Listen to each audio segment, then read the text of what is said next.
Hello दोस्तों, आपका स्वागत है हमारे यूट्यूब चैनल में। आज आपके लिए लाए ग्रुप डी से संबंधित महत्वपूर्ण प्रश्न जो कि आगामी परीक्षा में आ सकता है। चलिए स्टार्ट करते हैं।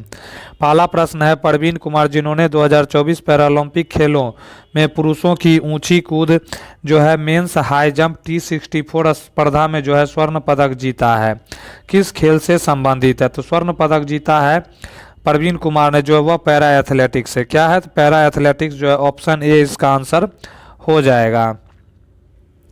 नेक्स्ट क्वेश्चन है, 2025 में महिला वनडे क्रिकेट यानी वुमेन्स ओडीआई क्रिकेट में सबसे तेज शतक किस महिला क्रिकेटर ने जो है लगाया है? तो ऑप्शन है स्मृति मंदाना, मैग लेनिंग, हरमनप्रीत कौर और बेथ मूनी। तो बेथ मूनी यानी ऑप्शन 4 में जो है बेथ मूनी है। तो इसका आंसर क्या हो जाएगा? तो 20 सितंबर 2025 को नई दिल्ली के अरुण जेटली स्टेडियम में भारत बनाम ऑस्ट्रेलिया के तीसरे वनडे मैच में स्मृति मंदाना ने 50 गेंदों में शतक लगाकर 2025 का सबसे तेज महिला वनडे शतक बनाया, जो भारतीय महिला क्रिकेट का रिकॉर्ड भी है। यह महिला वनडे इतिहास का दूसरा सबसे तेज शतक है। पहला मेग लेनिंग का 45 गेंदों का 2012 में जो यह रिकॉर्ड बनाया गया था। तो इस क्वेश्चन का आंसर क्या हो जाएगा? तो इस क्वेश्चन का आंसर स्मृति मंदाना जो है ऑप्शन ए इसका आंसर हो जाएगा। नेक्स्ट क्वेश्चन आता है इसमें, सतत विकास सूचकांक 2025 सस्टेनेबल डेवलपमेंट गोल इंडेक्स 2025 में भारत यानी इंडिया का रैंकिंग जो है क्या है? सस्टेनेबल डेवलपमेंट इंडेक्स में भारत का रैंकिंग क्या है? ऑप्शन है 99वां, 101वां, 109वां और 115वां स्थान। 4 ऑप्शन जो है इसमें दिया गया है। तो इसका आंसर क्या हो जाएगा? तो सतत विकास सूचकांक SDG इंडेक्स संयुक्त राष्ट्र के sustainable development solution network SDSN द्वारा जो है जारी किया जाता है। यह सूचकांक जो है देशों के प्रदर्शन को 17 सतत विकास लक्ष्यों SDGs के आधार पर जो है मापता है, जैसे गरीबी उन्मूलन, शिक्षा, स्वास्थ्य, लैंगिक समानता और पर्यावरण संरक्षण से। सतत विकास सूचकांक 2025 में भारत की रैंकिंग 167 देशों में 99वां स्थान पर थी, जो पहली बार शीर्ष 100 में शामिल हुआ। यह सूचकांक 2024 में भारत की रैंकिंग 109वीं रैंक था। तो इसका आंसर क्या हो जाएगा? तो इस क्वेश्चन का आंसर जो है ऑप्शन ए जो है 99वां स्थान जो है हो जाएगा। कितना देशों में? तो 167 देशों में जो है ये 99वां स्थान पर भारत है। तो ऑप्शन ए इसका आंसर होगा। नेक्स्ट क्वेश्चन इसमें आता है, इंग्लैंड के किस पूर्व तेज गेंदबाज फॉर्मर फास्ट बॉलर को वर्ष 2025 में क्रिकेट के क्षेत्र में उनकी सेवाओं के लिए नाइटहुड की उपाधि दी गई है? तो नाइटहुड की उपाधि किसको दिया गया है? तो ऑप्शन है James Anderson, Stuart Broad, Andrew Flintoff, Steve Harmison. तो इसका आंसर जो है जेम्स एंडरसन को जो है नाइटहुड की उपाधि से जो है सम्मानित किया गया है। 28 अक्टूबर 2025 को इंग्लैंड के सर्वकालिक सर्वाधिक विकेट लेने वाले गेंदबाज जेम्स एंडरसन को विंडसर कैसल में एक समारोह के दौरान राजकुमारी एनी से नाइटहुड की उपाधि जो है प्राप्त हुआ है। एंडरसन ने जुलाई 2024 में टेस्ट क्रिकेट से संन्यास ले लिया था। अंतर्राष्ट्रीय कैरियर के दौरान उन्होंने 188 टेस्ट मैचों में 704 विकेट जो है उन्होंने लिया था। नेक्स्ट क्वेश्चन आता है, 2025 में इंडियन नेवी ने किस देश की नौसेना के साथ जो है पेजेक्स अभ्यास किया था? तो इंडियन नेवी ने जो है किस देश के नौसेना के साथ जो है पेजेक्स अभ्यास किया था? तो इसमें आंसर है भारतीय नौसेना ने 2025 में विभिन्न देशों के साथ पेजेक्स अभ्यास किया, जिनमें से जापान, उसके बाद कौन सा है? तो उसके बाद जो है न्यूजीलैंड, UK और ग्रीस शामिल है। यह अभ्यास नौसैनिक सहयोग को बढ़ावा देने और नौसेनाओं के बीच अंतर संचालन हेतु जो है सुधार के लिए जो है किया गया है। ओमान जो है भारतीय नौसेना ने 10 सितंबर 2025 को ओमान की रॉयल नेवी के साथ जो है पेजेक्स अभ्यास में भाग लिया था। न्यूजीलैंड जो है भारतीय नौसेना के जहाज ने 4 अप्रैल 2025 को रॉयल न्यूजीलैंड नेवी के साथ जो है पेजेक्स अभ्यास में हिस्सा लिया था। नेक्स्ट आता है इसमें यूके जो है भारतीय नौसेना और UK कैरियर स्ट्राइक ग्रुप ने जून 2025 में उत्तरी अरब सागर में पेजेक्स अभ्यास में भाग लिया था। नेक्स्ट है ग्रीस, भारतीय नौसेना के जहाज ने 10 जुलाई 2025 को ग्रीस नौसेना के साथ पेजेक्स अभ्यास में भाग लिया। कौन कौन देश हो गया? ओमान हो गया, उसके बाद जो है न्यूजीलैंड हो गया, उसके बाद जो है UK हो गया, उसके बाद जो है कौन सा देश हो गया? ग्रीस हो गया, जो पेजेक्स अभ्यास में जो है भाग लिया है।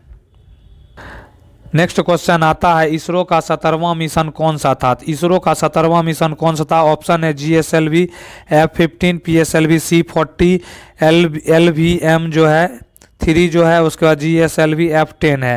ये 4 ऑप्शन जो है दिया गया है। तो इसका आंसर जो है इसरो के 17वें GSLV मिशन ने 29 जनवरी 2025 को NVS 02 नौवहन उपग्रह यानी नेविगेशन सैटेलाइट को सफलतापूर्वक जो है लॉन्च किया है। तो GSLV जो है मिशन था। तो ऑप्शन जो है GSLV, इसमें जो ऑप्शन जो है 2 ऑप्शन दिया गया है।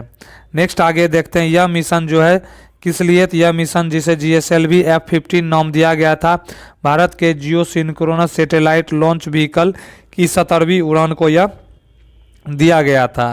तो इसका आंसर जो है क्या हो जाएगा। तो इसका आंसर GSLV F-15 यानी ऑप्शन ए इसका आंसर हो जाएगा। नेक्स्ट क्वेश्चन आता है एक पोषण स्तर से दूसरे पोषण स्तर तक ऊर्जा का लगभग कितना प्रतिशत स्थानांतरित होता है। तो एक पोषण स्तर से दूसरे पोषण स्तर तक ऊर्जा का लगभग कितना प्रतिशत स्थानांतरित होता है। ऑप्शन है 5%, 10%, 20% और 50%। तो इसका क्या होगा। तो इसका आंसर जो है 10% जो है इसका आंसर ऑप्शन बी जो है हो जाएगा। पारिस्थितिकी तंत्र यानी इकोसिस्टम में ऊर्जा का प्रवाह लिंडमैन के 10% नियम के अनुसार होता है। इस नियम के अनुसार एक पोषण स्तर से दूसरे पोषण स्तर तक केवल लगभग 10% ऊर्जा ही स्थानांतरित हो पाती है। शेष जो है इसमें 90% ऊर्जा जीवों की चयापचय क्रियाओं यानी रिस्पायरेशन, मूवमेंट, ग्रोथ आदि और उष्मा हीट के रूप में जो है यह नष्ट हो जाती है। नेक्स्ट क्वेश्चन आता है इसमें विश्व स्वास्थ्य दिवस का विषय क्या था, यानी विश्व स्वास्थ्य दिवस का थीम क्या था। वर्ल्ड हेल्थ डे 2025 का थीम क्या था। तो ऑप्शन है स्वस्थ जन स्वस्थ दुनिया, स्वस्थ शुरुआत, आशापूर्ण भविष्य, स्वास्थ्य के लिए समान अवसर, हमारे स्वास्थ्य हमारी जिम्मेदारी। तो विश्व स्वास्थ्य दिवस जो है 7 अप्रैल को यह मनाया जाता है और इसका थीम था स्वस्थ शुरुआत आशापूर्ण भविष्य, यानी कि ऑप्शन बी जो है इसका आंसर हो जाएगा। नेक्स्ट क्वेश्चन आता है वह कौन सी प्रक्रिया है जिसमें एक कोशिका 2 कोशिकाओं में विभाजित होती है और जीन का स्थानांतरण होता है। तो इसका ऑप्शन है माइटोसिस, मायोसिस, निषेचन और कोशिका मृत्यु यानी एप्टोसिस। तो इस 4 ऑप्शन जो इसमें दिया गया है। तो इसका आंसर क्या हो जाएगा माइटोसिस, इसका आंसर जो है ऑप्शन ए हो जाएगा। माइटोसिस जो है वह कोशिका विभाजन की प्रक्रिया है जिसमें एकमात्र कोशिका 2 समान यानी जेनेटिकली आइडेंटिकल पुत्री कोशिकाओं में विभाजित होती है। नेक्स्ट क्वेश्चन आता है जून 2025 में आयोजित मध्य क्षेत्रीय परिषद सेंट्रल जोनल काउंसिल की 25वीं बैठक की अध्यक्षता किसके द्वारा की गई थी। तो ऑप्शन है नरेंद्र मोदी, राजनाथ सिंह, अमित शाह और योगी आदित्यनाथ। तो इसका आंसर जो क्या होगा केंद्रीय गृह एवं सहकारिता मंत्री श्री अमित शाह जो है 24 जून 2025 को वाराणसी उत्तर प्रदेश में मध्य क्षेत्रीय परिषद की 25वीं बैठक की अध्यक्षता जो है की गई थी। तो इसका आंसर जो है अमित शाह, ऑप्शन सी जो है इसका आंसर हो जाएगा। नेक्स्ट क्वेश्चन आता है हाल ही में किस बैंक ने 2025 में अपना वीडियो केवाईसी अपडेट जो है लागू किया है। तो कौन सा हो जाएगा बैंक। तो ऑप्शन है state bank of India, SBI, Punjab national bank जो है PNB, HDFC bank, India bank. तो इसका आंसर क्या हो जाएगा। इसका आंसर होगा पंजाब नेशनल बैंक ने 2025 में अपने ग्राहकों को KYC अपडेट करने के लिए कहा है, जिसमें वीडियो KYC भी एक विकल्प है। भारतीय रिजर्व बैंक के दिशा निर्देशों के अनुसार PNB ने 30 नवंबर 2025 तक KYC अपडेट करने की अंतिम तिथि निर्धारित की है ताकि खातों का सुचारू संचालन जो है सुनिश्चित हो सके। तो इसका आंसर जो है पंजाब नेशनल बैंक जो है हो जाएगा, ऑप्शन बी इसका आंसर हो जाएगा।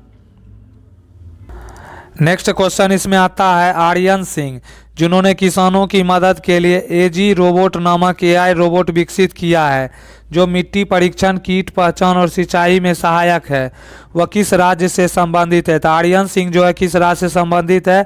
ऑप्शन है राजस्थान, महाराष्ट्र, उत्तर प्रदेश और कर्नाटक। तो इसका आंसर जो है राजस्थान हो जाएगा और राजस्थान के वो कोटा क्षेत्र से जो है वह संबंधित है। नेक्स्ट क्वेश्चन आता है, दिल्ली एनसीआर में वायु गुणवत्ता सूचकांक एयर क्वालिटी इंडेक्स को नियंत्रित करने के लिए पहला चरण किस संस्थान द्वारा जो है लागू या शुरू किया गया है? तो ऑप्शन है पर्यावरण वन एवं जलवायु परिवर्तन मंत्रालय, ऑप्शन बी है दिल्ली सरकार के द्वारा किया गया है, उसके बाद है केंद्रीय प्रदूषण नियंत्रण बोर्ड, फिर है वायु गुणवत्ता प्रवर्धन आयोग जो है। तो इसका आंसर क्या हो जाएगा? इसका आंसर जो है दिल्ली एनसीआर में वायु प्रदूषण को नियंत्रित करने के लिए GRAP graded response action plan लागू किया जाता है। फर्स्ट स्टेज को जो है वायु गुणवत्ता प्रवर्धन आयोग CAQM द्वारा जो है लागू किया जाता है। तो ऑप्शन डी जो है इस क्वेश्चन का आंसर हो जाएगा, वायु गुणवत्ता प्रबंधन आयोग CAQM यानी commission of air quality management. Next question आता है, जब लेड नाइट्रेट और पोटेशियम आयोडाइड के बीच अभिक्रिया के फलस्वरूप बनने वाले अवक्षेप का रंग कैसा होता है? तो जब लेड नाइट्रेट और पोटेशियम आयोडाइड के बीच अभिक्रिया के फलस्वरूप बनने वाले अवक्षेप का रंग जो है, ऑप्शन है सफ़ेद है, नीला है, पीला है और हरा है। तो इसका आंसर जो है पीला जो है इसका आंसर हो जाएगा। इसमें जो है जब लेड नाइट्रेट PbNO3 का होल ट्वाइस पोटेशियम आयोडाइड के साथ अभिक्रिया करता है तो बनने वाले अवक्षेप का रंग जो है चमकीला पीला जो है होता है। यह एक दोहरी विस्थापन अभिक्रिया डबल डिस्प्लेसमेंट रिएक्शन है जिसमें लेड आयोडाइड का एक ओबिलेट ठोस अवक्षेप बनता है। अभिक्रिया का संतुलित समीकरण जो है इस प्रकार दिया गया है। इसमें जो है PbNO3 का होल ट्वाइस यानी एक्वस होगा, फिर 2Ki जो है ये भी एक्वस होगा। जब रिएक्शन करेगा तो PbI2 जो है सॉलिड बनेगा, 2K जो है 2K इसमें आ जाएगा NO3 जो है आ जाएगा। यहाँ PbI2 जो है लेड आयोडाइड पीले रंग का अवक्षेप है और जबकि पोटेशियम नाइट्रेट यानी KN जो है O3 जो है इसमें आएगा। तो पोटेशियम नाइट्रेट जो है विलयन में घुला रहता है। नेक्स्ट क्वेश्चन आता है, रदरफोर्ड ने किस परिक्रमण यानी परिकीर्णन प्रयोग के द्वारा परमाणु के नाभिक की खोज की थी? तो रदरफोर्ड के द्वारा जो है स्कैटरिंग एक्सपेरिमेंट के द्वारा परमाणु के नाभिक की खोज की। तो ऑप्शन है अल्फा कण परिकीर्णन प्रयोग, कैथोड किरण प्रयोग, गोल्ड लीफ इलेक्ट्रोस्कोप प्रयोग, एक्सरे परिवर्तन। तो एक्सरे विवर्तन प्रयोग, ये 4 ऑप्शन जो है इसमें दिया गया है। तो इसका आंसर क्या हो जाएगा? इसका आंसर होगा रदरफोर्ड ने अल्फा कण परिकीर्णन प्रयोग जिसे गोल्ड फाइल प्रयोग भी कहा जाता है के द्वारा परमाणु के नाभिक की खोज की थी। इस प्रयोग में उन्होंने सोने की पतली पन्नी पर धनात्मक आवेशित अल्फा कणों की बौछार की और देखा कि अधिकांश कण सीधे निकल गए लेकिन कुछ कण अपने रास्ते से हट गए जबकि बहुत कुछ कम जो है कण वापस आ गए, जिससे यह निष्कर्ष निकला कि परमाणु के केंद्र में एक सघन और धनावेशित नाभिक जो है यह होता है। नेक्स्ट क्वेश्चन आता है, अयस्क यानी ओर से अशुद्धियां जो है इम्प्यूरिटीज और गैंग हटाने की प्रक्रिया को क्या कहा जाता है? तो अयस्क से अशुद्धियां और जो है गैंग को हटाने की प्रक्रिया को जो है ऑप्शन है परिशोधन यानी प्यूरिफिकेशन शुद्धिकरण, दूसरा है संकेंद्रण या अयस्क का संवर्धन इनरिचमेंट या कंसंट्रेशन ऑफ ओर, नेक्स्ट है गलन यानी स्मेल्टिंग, फिर है विद्युत अपघटन इलेक्ट्रोलाइसिस। तो इसका आंसर जो है क्या हो जाएगा? तो इसका आंसर ऑप्शन बी जो है संकेंद्रण या अयस्क का संवर्धन इनरिचमेंट जो है किया जाता है। इसमें जो है अयस्क ओर से अशुद्धियां गैंग हटाने की प्रक्रिया को संकेंद्रण अयस्क का संवर्धन यानी इनरिचमेंट और जो है कंसंट्रेशन ऑफ ओर जो है कहा जाता है। तो ऑप्शन बी इसका आंसर हो जाएगा। नेक्स्ट क्वेश्चन आता है, डाल्टन के परमाणु सिद्धांत के बारे में निम्नलिखित में से कौन सा कथन सही है? तो डाल्टन के परमाणु सिद्धांत के बारे में कौन सा कथन सही है? तो ऑप्शन ए है परमाणु का नाभिक धनात्मक होता है और उसके चारों ओर इलेक्ट्रॉन चक्कर लगाते हैं। ऑप्शन बी है समान तत्व के सभी परमाणु द्रव्यमान और गुणों में समान होते हैं। ऑप्शन सी है परमाणु विभाज्य होता है और इसे उप परमाणविक कण जो है निकलते हैं। ऑप्शन डी क्या आता है? तो ऑप्शन डी है परमाणु में प्रोटॉन और न्यूट्रॉन नाभिक के बाहर स्थित होते हैं। तो ये गलत है। डाल्टन के अनुसार परमाणु सिद्धांत के अनुसार सभी पदार्थ परमाणुओं से बने होते हैं जिन्हें न तो बनाया जा सकता है और न ही नष्ट किया जा सकता है। एक ही तत्व के सभी परमाणु समान आकार और द्रव्यमान के होते हैं जबकि विभिन्न तत्वों के परमाणु अलग अलग होते हैं। इसके अतिरिक्त परमाणु रासायनिक प्रतिक्रियाओं में भाग लेते हैं और उन्हें पुनर्व्यवस्थित, संयुक्त या अलग किया जा सकता है।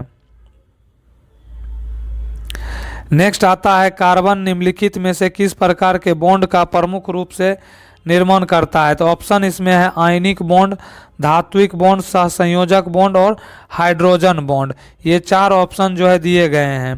तो इसका आंसर जो है होगा कार्बन के बाह्य कक्षा यानी आउटर सेल में 4 इलेक्ट्रॉन होते हैं। ऑक्टेट नियम यानी ऑक्टेट रूल को पूरा करने के लिए कार्बन इलेक्ट्रॉनों का साझाकरण जो है करता है। इस कारण कार्बन जो है मुख्य रूप से सहसंयोजक बॉन्ड जो है बनाता है, कोवैलेंट बॉन्ड जो है यह बनाता है। तो इसका आंसर जो है क्या हो जाएगा, तो ऑप्शन सी जो है इसका कोवैलेंट बॉन्ड जो है ऑप्शन सी इसका आंसर हो जाएगा। नेक्स्ट क्वेश्चन आता है धातु यानी मेटल और कार्बनिक अम्ल यानी ऑर्गेनिक एसिड की अभिक्रिया से कौन सी गैस बनती है। तो धातु यानी मेटल और कार्बनिक अम्ल की अभिक्रिया से कौन सी गैस बनती है। ऑप्शन है oxygen, carbon dioxide, hydrogen gas और नाइट्रोजन। तो आंसर होगा जब कोई धातु जैसे जिंक, मैग्नीशियम, आयरन किसी कार्बनिक अम्ल जैसे एसिटिक अम्ल, फॉर्मिक अम्ल के साथ अभिक्रिया करता है तो लवण, साल्ट और हाइड्रोजन गैस बनती है। अम्ल धातु कार्बोनेट से अभिक्रिया कर डैश गैस मुक्त करते हैं तो कार्बन डाइऑक्साइड गैस जो है यह मुक्त करता है। तो क्या होगा, तो यह कार्बन डाइऑक्साइड गैस जो है आंसर इसका हो जाएगा। नेक्स्ट आता है श्वेत प्रकाश, व्हाइट लाइट।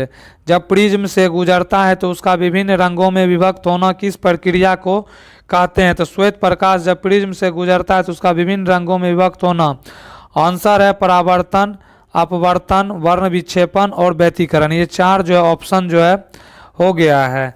तो विभिन्न रंगों में जो है विभक्त होना क्या कहलाता है। तो इसका आंसर होगा वर्ण विक्षेपण। क्या होगा, तो इसका आंसर जो है वर्ण विक्षेपण, डिस्पर्सन ऑफ लाइट जो है इसका आंसर हो जाएगा।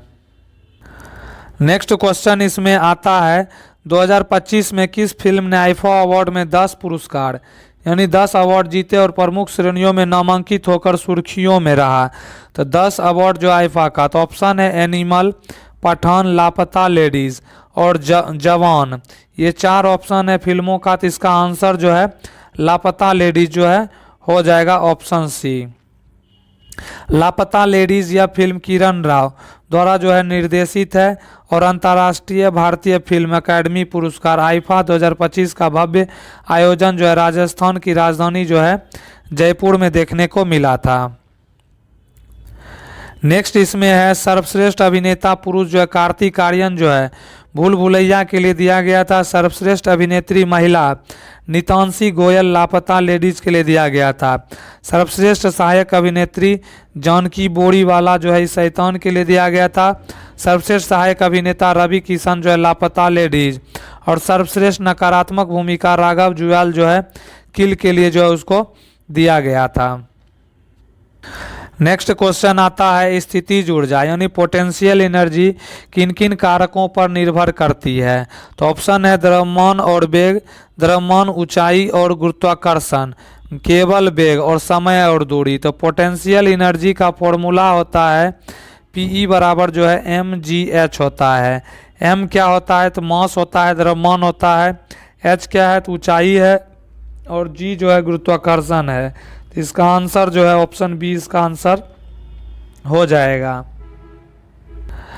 नेक्स्ट क्वेश्चन आता है तेलंगाना में कांचा गाची बोबली।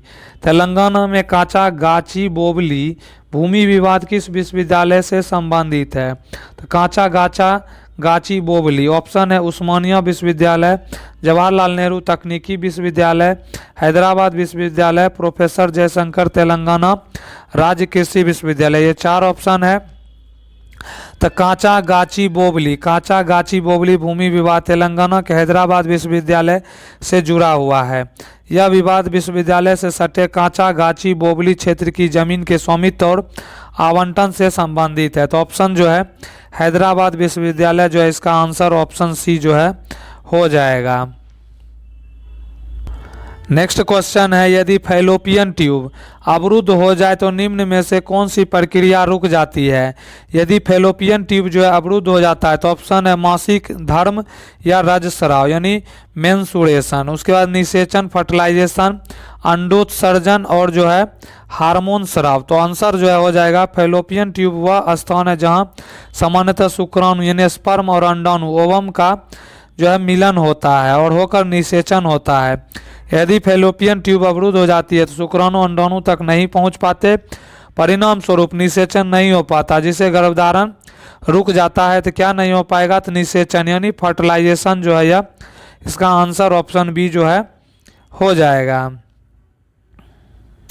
नेक्स्ट क्वेश्चन आता है, जे थॉमसन की परमाणु सिद्धांत की परिभाषा क्या है और इसे किस नाम से जाना जाता है। तो आंसर है रदरफोर्ड मॉडल या न्यूक्लियर मॉडल, बोर मॉडल या planetary model, plum pudding model या तरबूज मॉडल या क्वांटम यांत्रिक मॉडल। तो आंसर होगा जे थॉमसन का परमाणु सिद्धांत कहता है कि परमाणु एक समान रूप से फैले हुए धनाशित गोले यानी यूनिफॉर्मली पॉजिटिव चार्ज स्फीयर की तरह होता है और इसमें जो है जिसमें ऋणावेशित इलेक्ट्रॉन जो है निगेटिवली चार्ज इलेक्ट्रॉन जुड़े रहते हैं। यह मॉडल प्लम पुडिंग मॉडल या तरबूज मॉडल के नाम से जाना जाता है। तो प्लम पुडिंग मॉडल, तरबूज मॉडल जो है इस क्वेश्चन का आंसर जो है ऑप्शन सी जो है यह हो जाएगा। नेक्स्ट क्वेश्चन आता है जो गरुदा यानी कि गरुदा ड्रोन या गरुदा एरोस्पेस किस शहर में स्थित है। तो ऑप्शन है बेंगलुरु, हैदराबाद, पुणे और चेन्नई। तो गरुड़ ड्रोन एरोस्पेस जो है यह चेन्नई में स्थित है। कहाँ है, तो चेन्नई, ऑप्शन सी जो है गरुड़ ड्रोन एरोस्पेस जो है चेन्नई में स्थित है। नेक्स्ट क्वेश्चन आता है, पौधों की कोशिकाओं यानी प्लांट सेल में प्लाज्मा झिल्ली यानी प्लाज्मा मेम्ब्रेन के बाहर उपस्थित कठोर बाहरी आवरण को क्या कहते हैं। तो पौधों की कोशिकाओं में प्लाज्मा झिल्ली के बाहर उपस्थित कठोर बाहरी आवरण को ऑप्शन है प्लाज्मा झिल्ली, नाभिकीय झिल्ली, कोशिका भित्ति या कोशिका द्रव, ये चार ऑप्शन है। तो आंसर हो जाएगा पौधों की कोशिकाओं में प्लाज्मा झिल्ली के बाहर एक कठोर एवं मजबूत संरचना होती है जिसे कोशिका भित्ति यानी सेल वॉल जो है यह कहते हैं। तो आंसर क्या हो जाएगा, तो सेल वॉल यानी कोशिका भित्ति जो है इसका आंसर ऑप्शन सी जो है यह हो जाएगा। नेक्स्ट क्वेश्चन आता है, यदि विद्युत शक्ति पावर जो है 840 वाट है और वोल्टेज जो है 220 वोल्ट है तो प्रतिरोध का मान क्या होगा। तो पावर बराबर जो है 840 वाट जो है दे दिया है, वोल्टेज दे दिया है 220 वोल्ट, तो क्या होता है, तो आर निकालना है। तो पी बराबर जो है वी स्क्वायर बटा आर जो है होता है, यानी 220 गुना 220 बटे जो है 840 जो है या 840 जो है आ जाएगा। तो इसमें जो है ये कट जाएगा 0 0, तो कितना हो जाएगा, तो 22 गुना जो है 220 अब बटे जो है कितना हो जाएगा 84 हो जाएगा। जब इसको हम जो है क्या करेंगे कैलकुलेट करेंगे तो लगभग में जो है 57.6 ओम जो है यह आंसर आ जाएगा, ऑप्शन बी इसका आंसर हो जाएगा। नेक्स्ट क्वेश्चन आता है, इसमें 4 न्यूटन का एक जो है नियत कांस्टेंट फोर्स 2 kg द्रव्यमान वाले एक बॉक्स पर 5 सेकेंड तक जो है लगाया जाता है। तो यदि बॉक्स का प्रारंभिक वेग 10 मीटर पर सेकेंड है तो उसका अंतिम वेग जो है क्या होगा। तो ऑप्शन है 15 मीटर प्रति सेकेंड, 20 मीटर प्रति सेकेंड, 25 मीटर प्रति सेकेंड और 30 मीटर प्रति सेकेंड जो है इसका ऑप्शन दिया गया है। नेक्स्ट जो है इसका आंसर क्या होगा, तो न्यूटन के दूसरे नियम से जो है F बराबर ma होता है, तो A बराबर F/m यानी कि 2 मीटर प्रति सेकेंड स्क्वायर इसका एक्सेलरेशन आ जाएगा। और गति के प्रथम समीकरण से v बराबर u प्लस at होता है, तो इस पर पुट कर देंगे तो 20 मीटर प्रति सेकेंड जो है इसका आंसर हो जाएगा। तो इस क्वेश्चन का आंसर क्या होगा, 20 मीटर प्रति सेकेंड जो है इस क्वेश्चन का आंसर हो जाएगा। नेक्स्ट क्वेश्चन आता है, निम्नलिखित में से कौन से कार्य स्मूथ एंडोप्लाज्मिक रेटिकुलम द्वारा जो है किए जाते हैं? तो SER स्मूथ एंडोप्लाज्मिक रेटिकुलम। तो स्मूथ एंडोप्लाज्मिक रेटिकुलम पर राइबोसोम नहीं होते और यह मुख्यतः चयापचयी कार्य करता है। लिपिड का संश्लेषण SER यानी फॉस्फोलिपिड्स और अन्य लिपिड्स का निर्माण करता है। ग्लाइकोजेनोलिसिस विशेषकर यकृत की कोशिकाओं में SER ग्लाइकोजन को ग्लूकोज में तोड़ने में सहायता करता है। एस्टेरोल चयापचय स्टेरॉयड हार्मोन और कोलेस्ट्रॉल से जुड़े चयापचय में SER की भूमिका होती है। डिटॉक्सिफिकेशन SER दवाइयों और विषैले पदार्थों को निष्क्रिय करने में जो मदद करता है, खासकर यकृत कोशिकाओं में ऐसा करता है। नेक्स्ट क्वेश्चन आता है, गर्भावस्था के दौरान भ्रूण द्वारा उत्पन्न अपशिष्ट पदार्थों को मुख्य रूप से किसके द्वारा जो है बाहर निकाला जाता है? तो ऑप्शन है अपरा यानी प्लेसेंटा, भ्रूण की किडनी, एमनियोटिक थैली या गर्भनाल या नाल। आंसर होगा गर्भावस्था के दौरान भ्रूण के अपशिष्ट पदार्थों जैसे कार्बन डाइऑक्साइड, यूरिया आदि का निष्कासन प्लेसेंटा के माध्यम से होता है। भ्रूण को विकास के दौरान प्रोटीन और अन्य पोषक तत्व मुख्य रूप से प्लेसेंटा यानी अपरा द्वारा जो है यह मिलता है। तो आंसर जो है इसका क्या हो जाएगा? प्लेसेंटा जो है इसका आंसर हो जाएगा। नेक्स्ट क्वेश्चन आता है, हाल ही में समाचारों में उल्लेखित ई जागृति पोर्टल का प्राथमिक उद्देश्य क्या है? ई जागृति जो है पोर्टल का प्राथमिक उद्देश्य क्या है? तो ऑप्शन है सरकारी ई सेवाओं की जानकारी प्रदान करना, डिजिटल भुगतान को बढ़ावा देना, वित्तीय उपभोक्ताओं की शिकायतों का एकीकृत और त्वरित समाधान करना, साइबर अपराधों की रिपोर्टिंग करना। ये चार जो है ऑप्शन दिया गया है। तो इसका आंसर जो है हो जाएगा ई जागृति पोर्टल। ई जागृति पोर्टल का मुख्य उद्देश्य उपभोक्ता न्याय प्रणाली को डिजिटल, तेज और जो है सुलभ बनाना। यह पुराने सिस्टम को मिलाकर एक एकीकृत मंच प्रदान करता है जिससे उपभोक्ता विवादों का निपटारा जल्दी और पारदर्शिता के। सम्मेलन की मेजबानी किस देश ने की है? तो मार्च 2025 में आयोजित 6वें बिम्स्टेक शिखर सम्मेलन की मेजबानी ऑप्शन है भारत, थाईलैंड, बांग्लादेश और श्रीलंका। तो इसका आंसर जो है थाईलैंड जो है इसका आंसर ऑप्शन बी जो है हो जाएगा। नेक्स्ट इसमें जो है छठा बिम्स्टेक शिखर सम्मेलन मार्च 2025 में थाईलैंड द्वारा आयोजित किया गया था। बिम्स्टेक का मतलब bay of Bengal initiative for multi sectoral technical and economic cooperation है। बहुक्षेत्रीय तकनीकी और आर्थिक सहयोग के लिए बंगाल की खाड़ी की एक पहल है। बिम्स्टेक एक क्षेत्रीय संगठन है जिसमें 7 सदस्य राज्य शामिल हैं जैसे बांग्लादेश, भूटान, भारत, नेपाल, श्रीलंका, म्यांमार और थाईलैंड। ये 7 सदस्य जो है देश है। यह अपने सदस्यों के बीच क्षेत्रीय सहयोग को बढ़ावा देने पर ध्यान केंद्रित करता है। छठे शिखर सम्मेलन का उद्देश्य व्यापार, निवेश, ऊर्जा और कनेक्टिविटी सहित विभिन्न क्षेत्रों में सहयोग बढ़ाना था जो क्षेत्र में आर्थिक विकास के लिए महत्वपूर्ण माना जाता है। पहला बिम्स्टेक युवा शिखर सम्मेलन गांधीनगर, गुजरात, भारत में 7 से 11 फरवरी 2025 के बीच तक जो है यह आयोजित जो है किया गया था। नेक्स्ट आता है इसमें दूसरा बिम्स्टेक बंदरगाह सम्मेलन विशाखापट्टनम, आंध्र प्रदेश, भारत में 14 से 15 जुलाई 2025 तक आयोजित किया गया था। पहला बिम्स्टेक पारंपरिक संगीत महोत्सव नई दिल्ली, भारत में अगस्त 2025 में आयोजित जो है ये किया गया था। तो यह 3 टाइप का जो है बिम्स्टेक शिखर सम्मेलन देखने को मिला है। नेक्स्ट क्वेश्चन आता है इसमें 2025 में आयोजित सिम्बैक्स यानी सिंगापुर भारत समुद्री द्विपक्षीय अभ्यास का कौन सा संस्करण था? तो सिम्बैक्स जो है भारत समुद्री द्विपक्षीय अभ्यास ऑप्शन है 31वां, 32वां, 30वां और 33वां।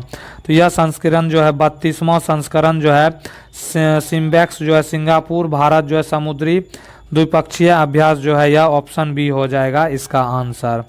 संस्करण या सिम्बैक्स का 32वां संस्करण था। नेक्स्ट है इसमें तिथि जो है अभ्यास 28 जुलाई से 1 अगस्त 2025 के बीच जो है यह आयोजित किया गया था। स्थान जो है यह अभ्यास सिंगापुर और दक्षिण चीन सागर में देखने को मिला था। नेक्स्ट आता है 2025 में आयोजित सिलीनेक्स यानी श्रीलंका भारत नौसेना अभ्यास का कौन सा संस्करण था? तो ऑप्शन है 10वां, 11वां, 12वां और 13वां। तो इसका आंसर हो जाएगा 2025 में आयोजित सिलीनेक्स यानी श्रीलंका भारत नौसेना अभ्यास का यह 12वां संस्करण था। तो ऑप्शन जो है ऑप्शन सी इसका आंसर जो है ऑप्शन सी 12वां हो जाएगा। यह द्विपक्षीय अभ्यास जो है समुद्री अभ्यास 14 से 18 अगस्त 2025 तक श्रीलंका के कोलंबो में आयोजित किया गया था और भारतीय नौसेना के जहाज़ों आईएनएस राणा और आईएनएस ज्योति जो है इस अभ्यास में जो है भाग लिया था। नेक्स्ट क्वेश्चन आता है इन अगस्त 2025 यानी इन अगस्त 2025 रिजर्व बैंक ऑफ इंडिया ने किन दो बैंकों को मर्ज करने को मंजूरी दे दी थी? तो ऑप्शन है पंजाब नेशनल बैंक और बैंक ऑफ बड़ौदा। दूसरा है new India cooperative bank limited जो है और सारस्वत जो है कोऑपरेटिव बैंक लिमिटेड। नेक्स्ट है कैनरा बैंक और सिंडिकेट बैंक। चौथा है यूनियन बैंक ऑफ इंडिया और कॉरपोरेशन बैंक। ये चार जो है ऑप्शन जो है इसमें दिया गया है। तो इसका आंसर क्या हो जाएगा? तो इसका आंसर जो है 2025 में new India cooperative bank limited का सारस्वत कोऑपरेटिव बैंक लिमिटेड के साथ जो है विलय हुआ। यह विलय 4 अगस्त 2025 से जो है प्रभावी हो गया है। तो इसका आंसर क्या हो जाएगा? इसका आंसर जो है न्यू इंडिया कोऑपरेटिव यानी ऑप्शन बी जो है इसका आंसर हो जाएगा। New India cooperative bank limited और शाश्वत कोऑपरेटिव बैंक लिमिटेड जो है विलय हो चुका है। नेक्स्ट क्वेश्चन आता है पेरिस मैराथन 2025 कब शुरू हुआ था? पेरिस मैराथन 2025 तो ऑप्शन है 6 अप्रैल 2025 को, 13 अप्रैल 2025 को, 20 अप्रैल 2025 को, 27 अप्रैल 2025 को। तो पेरिस मैराथन 2025 जिसे आधिकारिक तौर पर Snyder electric marathon D Paris कहा जाता है का आयोजन 13 अप्रैल 2025 को हुआ था। नेक्स्ट इसमें है पुरुष वर्ग में विजेता जो है केन्या के बेनार्ड बिवॉट के द्वारा जो है किया गया था और महिला वर्ग में विजेता इथोपिया की बेडातू हिरपा ने महिलाओं की स्पर्धा जो है यह जीती थी। नेक्स्ट क्वेश्चन आता है दिसंबर 2024 में निम्न में से कौन सा संविधान संशोधन विधेयक संसद में पेश किया गया था? तो ऑप्शन है 126वां संविधान संशोधन विधेयक और जो है फिर 128वां संविधान संशोधन विधेयक, 129वां संविधान संशोधन विधेयक या 88वां संविधान संशोधन विधेयक। तो आंसर हो जाएगा दिसंबर 2024 में सरकार द्वारा 129वां संविधान संशोधन विधेयक संसद में पेश किया गया था। तो इसका आंसर जो है 129वां संविधान संशोधन विधेयक ऑप्शन जो है सी इसका आंसर हो जाएगा। नेक्स्ट इसमें जो है यह विधेयक किस लिए था? तो यह विधेयक विशेष रूप से एक राष्ट्र एक चुनाव यानी कि सिमुल्टेनियस इलेक्शन से संबंधित संवैधानिक प्रावधानों में बदलाव के उद्देश्य से लाया गया। इसका उद्देश्य लोकसभा और राज्य विधानसभाओं के चुनाव एक साथ कराकर प्रशासनिक खर्च कम करना और शासन को स्थिरता को बढ़ावा देना माना जाता है। नेक्स्ट आता है विश्व पर्यावरण दिवस के अवसर पर प्रधानमंत्री द्वारा शुरू किए गए अभियान का नाम क्या है? तो विश्व पर्यावरण दिवस पर एक अभियान शुरू किया गया था, उसका नाम ऑप्शन है स्वच्छ भारत, हरित भारत, जल जीवन मिशन, एक पेड़ माँ के नाम या मिशन लाइफ। तो इसका आंसर जो है क्या हो जाएगा? एक पेड़ माँ के नाम जो है इसका जो है नाम दिया गया था। नेक्स्ट इसमें देखते हैं विश्व पर्यावरण दिवस 5 जून के अवसर पर प्रधानमंत्री नरेंद्र मोदी ने एक पेड़ माँ के नाम अभियान शुरुआत की। थीम था प्लास्टिक प्रदूषण को समाप्त करना। नेक्स्ट क्वेश्चन आता है 2025 में इंटरनेशनल बुकर प्राइज जो है किसे दिया गया था? तो 2025 का इंटरनेशनल बुकर प्राइज जो है ऑप्शन है जेनी एरफेनबेक, मर्सिया कार्टेस्कू, बानू मुश्ताक और हिरोमी कावाकामी। तो आंसर जो है 2025 का अंतर्राष्ट्रीय बुकर प्राइज बानू मुश्ताक, लेखिका और दीपा भस्ती अनुवादक को उनकी पुस्तक हार्ट लैम्प के लिए जो है यह दिया गया था। तो आंसर ऑप्शन सी जो है बानू मुश्ताक इसका आंसर। नेक्स्ट क्वेश्चन इसमें आता है मादा मानव में मुख्य हार्मोन उत्सर्जी अंग जो है कौन सा है? तो मादा मानव में मुख्य हार्मोन उत्सर्जी अंग तो ऑप्शन है लार ग्रंथि, गर्भग्रीवा, फैलोपियन ट्यूब और अंडाशय यानी ओवरी। इसमें 4 ऑप्शन दिए गए हैं। तो आंसर होगा अंडाशय जो है यानी ओवरी मादा मानव का प्रमुख अंतःस्रावी अंग है। यह मुख्य रूप से एस्ट्रोजन और प्रोजेस्टेरोन हार्मोन का स्राव करता है जो मासिक धर्म चक्र, गर्भधारण और द्वितीयक लैंगिक लक्षणों के विकास के लिए अति आवश्यक है। तो इस क्वेश्चन का आंसर अंडाशय यानी ओवरी जो है हो जाएगा। नेक्स्ट क्वेश्चन इसमें आता है ल्यूकोप्लास्ट का मुख्य कार्य क्या है। ल्यूकोप्लास्ट का मुख्य कार्य जो ऑप्शन है प्रकाश संश्लेषण करना, स्टार्च एवं खनिज का भंडारण करना, फल फूलों को रंगीन बनाना या श्वसन करना। तो इसका आंसर जो है ल्यूकोप्लास्ट पादप कोशिकाओं में पाया जाने वाला रंगीन प्लास्टिड है। इसका मुख्य कार्य भोजन का भंडारण करना होता है। नेक्स्ट क्वेश्चन है जब अवतल दर्पण में किसी वस्तु को ध्रुव और फोकस के बीच रखा जाता है तो प्रतिबिंब कैसा बनता है। ऑप्शन है वास्तविक, उल्टा तथा छोटा, वास्तविक, उल्टा तथा बड़ा, आभासी, सीधा तथा बड़ा, आभासी, उल्टा तथा छोटा। ये चार इसका आंसर जो है होगा जब अवतल दर्पण में वस्तु को ध्रुव और फोकस के बीच रखा जाता है तो प्रतिबिंब आभासी, सीधा और वस्तु से बड़ा बनता है जो दर्पण के पीछे जो है स्थित होता है। तो इसका क्वेश्चन का आंसर जो है आभासी, सीधा तथा वस्तु से बड़ा जो है इसका आंसर ऑप्शन सी जो है हो जाएगा। नेक्स्ट क्वेश्चन आता है 2025 में खेलो इंडिया यूथ गेम्स के दौरान दिल्ली में कुल कितने खेल आयोजित किए गए थे। तो खेलो इंडिया यूथ गेम्स के दौरान दिल्ली में कुल खेल ऑप्शन है 1 खेल, 2 खेल, 3 खेल और 5 खेल। तो आंसर होगा 3 खेल आयोजित किए गए थे। कितना? तो 3 खेल, ऑप्शन सी जो है इसका आंसर हो जाएगा। 3 खेल आयोजित किए गए थे जिम्नास्टिक, शूटिंग और साइकिलिंग। मुख्य आयोजन बिहार में हुआ था जिसमें कुल 27 खेल थे। दिल्ली में 3 कार्यक्रम आयोजित किए गए थे। नेक्स्ट इसमें है खेलो इंडिया यूथ गेम 2025 का 7वां संस्करण 4 से 15 मई 2025 तक बिहार के 5 प्रमुख शहरों पटना, राजगीर, गया, भागलपुर और बेगूसराय में आयोजित किया गया था। इसका मुख्य वाक्य थीम खेल के रंग बिहार के संग था और शुभंकर गज सिम्हा यानी हाथी और शेर का संयोजन था। दिल्ली सरकार ने जून 2025 में कितने खेलो इंडिया केंद्र स्थापित करने का प्रस्ताव रखा था। तो 6 खेलो इंडिया केंद्र स्थापित करने का जो है प्रस्ताव रखा था। नेक्स्ट इसमें है अगस्त 2025 में भारत सरकार द्वारा ब्रह्मा यानी BEML रेल मैन्युफैक्चरिंग हब औद्योगिक परियोजना की आधारशिला किस राज्य में रखी गई थी। तो ऑप्शन है उत्तर प्रदेश, मध्य प्रदेश, महाराष्ट्र और बिहार। ये 4 राज्य के ऑप्शन जो है इसमें दिए गए हैं। तो इसका आंसर क्या हो जाएगा? इसका आंसर जो है 10 अगस्त 2025 को रक्षा मंत्री ने मध्य प्रदेश के उमरिया गांव यानी फिर से रायसेन जिला के अंतर्गत में ब्रह्मा यानी BEML रेल मैन्युफैक्चरिंग हब को आधारशिला रखी है और यह परियोजना 1800 करोड़ रुपए की लागत से स्थापित की जाने वाली ग्रीनफील्ड रेल कोच निर्माण सुविधा है जिसे भविष्य में आधुनिक रेल व मेट्रो कोच आदि बनाना इसमें सहयोग किया गया है। नेक्स्ट आता है इसमें एक समान चाल यानी यूनिफॉर्म मोशन में दूरी समय ग्राफ का ढलान स्लोप कैसा होता है। तो दूरी समान का जो है ऑप्शन है समय के साथ बढ़ता है, समय के साथ घटता है, कोई परिवर्तन नहीं होता है, शून्य होता है। इसका आंसर जो है एक समान चाल में वस्तु समान समय अंतराल में समान दूरी तय करता है। तो दूरी समय ग्राफ में ढलान जो है चाल स्पीड होता है। क्या होता है? स्पीड होता है। और इसमें जो है चूंकि जो है समान चाल में चाल स्थिर रहती है इसीलिए ग्राफ की ढलान में कोई परिवर्तन नहीं होता और ग्राफ एक सीधी रेखा में होता है। तो क्या होता है? कोई परिवर्तन नहीं होता है। ऑप्शन जो है इसमें सी इसका आंसर इस क्वेश्चन का हो जाएगा।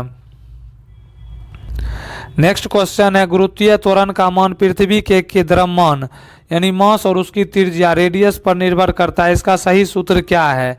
तो गुरुत्वाकर्षण त्वरण जो है यानी जी पृथ्वी के द्रव्यमान m के सीधे समानुपाती और पृथ्वी की त्रिज्या के बड़े के व्युत्क्रमानुपाती होता है। इसका मतलब है कि जी का मान पृथ्वी के द्रव्यमान पर निर्भर करता है और उसकी त्रिज्या पर भी निर्भर करता है। तो जी बराबर जो है कैपिटल जी m बटा r स्क्वायर जो है होता है। नेक्स्ट क्वेश्चन आता है, एक अवतल लेंस यानी कॉनकेव लेंस की फोकस दूरी 15 सेंटीमीटर है और एक वस्तु 30 सेंटीमीटर की दूरी पर रखी गई है, तो इसका आंसर क्या होगा? तो इसका आवर्धन पूछ रहा है, क्या होगा? मैग्निफिकेशन यानी एम जो है इसका स्मॉल एम पूछ रहा है। तो ए बरा ऑप्शन ए में 1/2 है, ऑप्शन बी में -1/2, ऑप्शन सी में 1 है और ऑप्शन डी में -1 है। ये 4 ऑप्शन दिया गया है, तो इसका आंसर क्या होगा?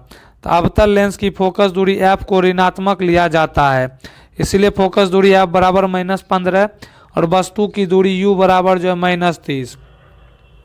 लेंस सूत्र का उपयोग करके प्रतिबिंब की दूरी v का गणना करना है। तो लेंस सूत्र जो होता है क्या होता है? 1/f = 1/v - 1/u जो है होता है। उसके बाद 1/v बराबर 1/f + 1/u हो गया। जब इसको पुट करते हैं, तभी जब इसको पुट करेंगे तो इसका v का मान कितना आ जाएगा? तो v का मान जो है कितना आ जाएगा? तो v का मान जो है इसमें -10 जो है आ गया v का मान। तो m बराबर क्या होता है? v/u होता है, -v। तो -v इसमें जो है फिर क्या हो जाएगा? तो आवर्धन का गणना करना है। तो आवर्धन का गणना करना है तो इसमें जो है इसका मान कितना आ जाएगा? 0.33 जो है इसका मान आ जाएगा। नेक्स्ट है इसमें प्रतिवर्ती क्रिया यानी रिफ्लेक्स एक्शन में मुख्य रूप से कौन सा भाग जो है कौन सा अंग भाग लेता है? तो ऑप्शन है मस्तिष्क, मेरुरज्जु, हार्ट और फेफड़ा।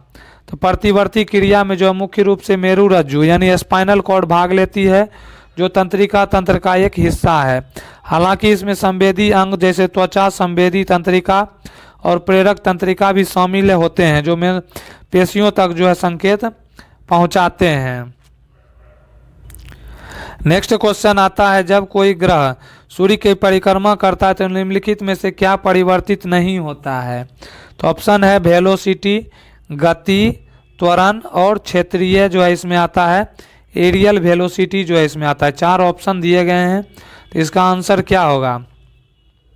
केपलर के दूसरे नियम के अनुसार, केपलर के दूसरे नियम के अनुसार जो है सूर्य और ग्रह को जोड़ने वाली रेखा समान समय में समान क्षेत्रफल तय करती है। इसका अर्थ है कि ग्रहों का क्षेत्रीय वेग और कोणीय संवेग जो है स्थिर रहता है। नेक्स्ट क्वेश्चन है, निम्नलिखित में से कौन सा अंग हार्मोन उत्सर्जन नहीं करता है? हार्मोन उत्सर्जन नहीं करता, ऑप्शन है पिट्यूटरी ग्रंथ, थायराइड ग्रंथि, अधिविरिक ग्रंथि या लार ग्रंथि। तो इसका आंसर जो हो जाएगा लार ग्रंथि एक बाह्यस्रावी यानी एक्सोक्राइन ग्रंथि है, जो हार्मोन नहीं बल्कि लार यानी सलाइवा का स्राव करती है, जिसमें पाचन जो है एंजाइम होते हैं। तो इसका आंसर जो है लार ग्रंथि, इसका आंसर ऑप्शन डी जो है इसका हो जाएगा। नेक्स्ट आता है विकसित भारत @2047 विजन के अंतर्गत निम्नलिखित में से कौन सा अंतरिक्ष अभियान जो है शामिल है? तो ऑप्शन है आदित्य L1, चंद्रयान 3, गगनयान और मंगल ऑर्बिटर मिशन।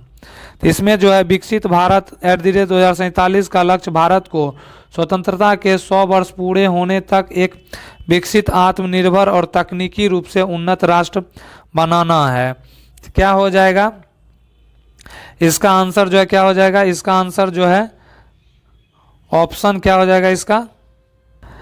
इस विजन के अंतर्गत जो है गगनयान मिशन एक प्रमुख अंतरिक्ष अभियान है, जिसका उद्देश्य भारत का स्वदेशी मानव अंतरिक्ष उड़ान कार्यक्रम विकसित करना है। विकसित भारत @2047 में शामिल अंतरिक्ष अभियान है।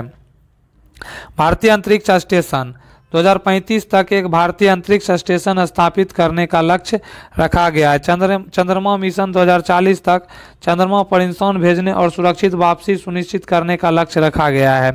चंद्रयान 4 और चंद्रयान 5 ये भारत के चंद्र मिशन की अगली कड़ी है, जिनकी मंजूरी कैबिनेट ने जो है दे दी है।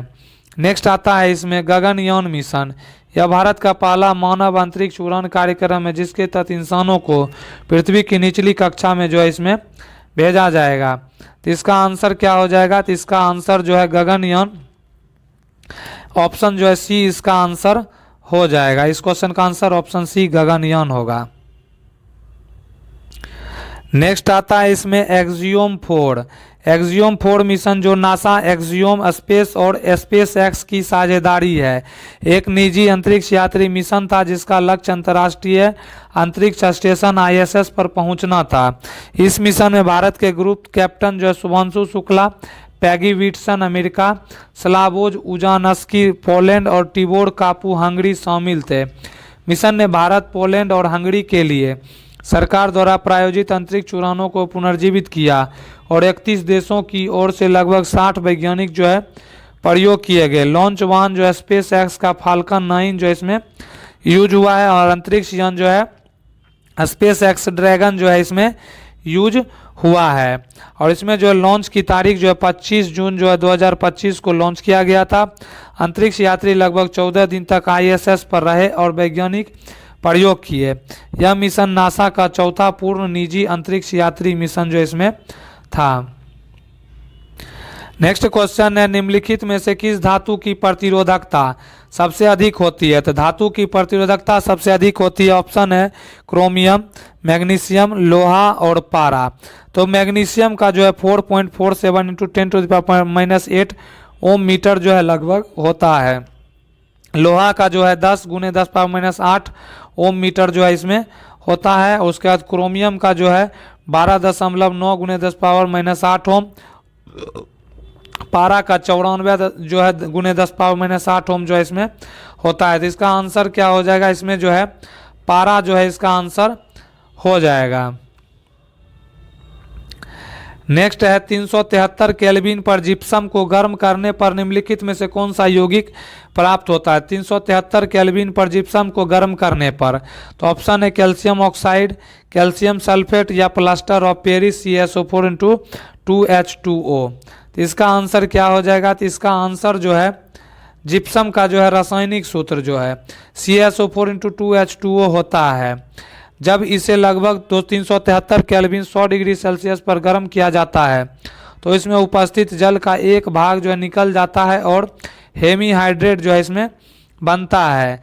इस उत्पाद को सामान्यतः प्लास्टर ऑफ पेरिस कहा जाता है। इसीलिए 373 केल्विन पर जिप्सम को गर्म करने से प्राप्त यौगिक है calcium sulphate hemihydrate. Next question आता है, वाष्पीकरण की दर निम्नलिखित में से किस पर निर्भर करती है? तो वाष्पीकरण की दर जो है ऑप्शन है केवल तापमान, केवल सतह का क्षेत्रफल, केवल हवा की गति, तापमान, सतह, क्षेत्रफल, हवा की गति और आर्द्रता सभी पर। तो ऑप्शन है ऑप्शन विकल्प डी जो है इसका सही आंसर जो है हो जाएगा।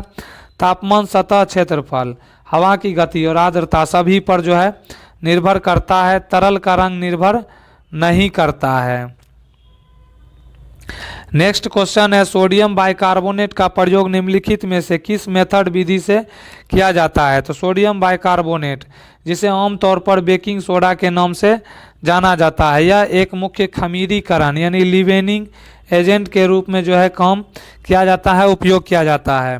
औद्योगिक स्तर पर उच्च शुद्धता वाले सोडियम बाइकार्बोनेट का उत्पादन करने के लिए एक गीली विधि यानी वेट मेथड का उपयोग किया जाता है, जिसे कास्टिक सोडा के घोल में कार्बन डाइऑक्साइड गैस प्रवाहित की जाती है।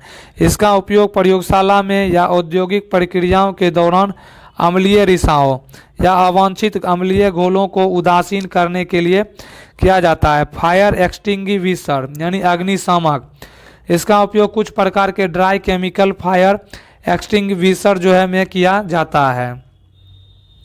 चिकित्सा क्षेत्र में इसका उपयोग पेट की अम्लता या सीने में जलन से राहत देने के लिए एक एंटासिड दवा के रूप में जो है इसका इस्तेमाल किया जाता है। इसका उपयोग एक हल्के अपघर्षक जो है और दुर्गंध नाशक के रूप में घरेलू सफाई के तरीकों में किया जाता है, जैसे कि रेफ्रिजरेटर या कालीन से गंध हटाना। साल्वे विधि यह जो है सोडियम बाइकार्बोनेट के निर्माण की एक प्रमुख औद्योगिक विधि है। इस विधि में सोडियम क्लोराइड, अमोनिया और पानी की प्रतिक्रिया से सोडियम बाइकार्बोनेट जो है तैयार किया जाता है। और the IUPAC name of the neopentane जो है two two dimethyl propane and it's chemical formula is जो है क्या होता है C5H12। The structure consist of the 3।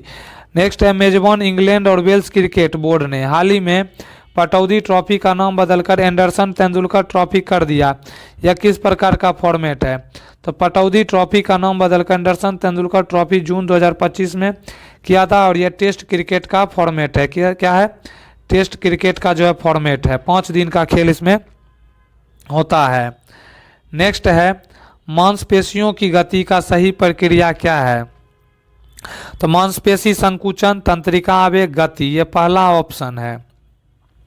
तो तंत्रिका आवेग, मांसपेशी संकुचन, गति, ये दूसरा ऑप्शन है।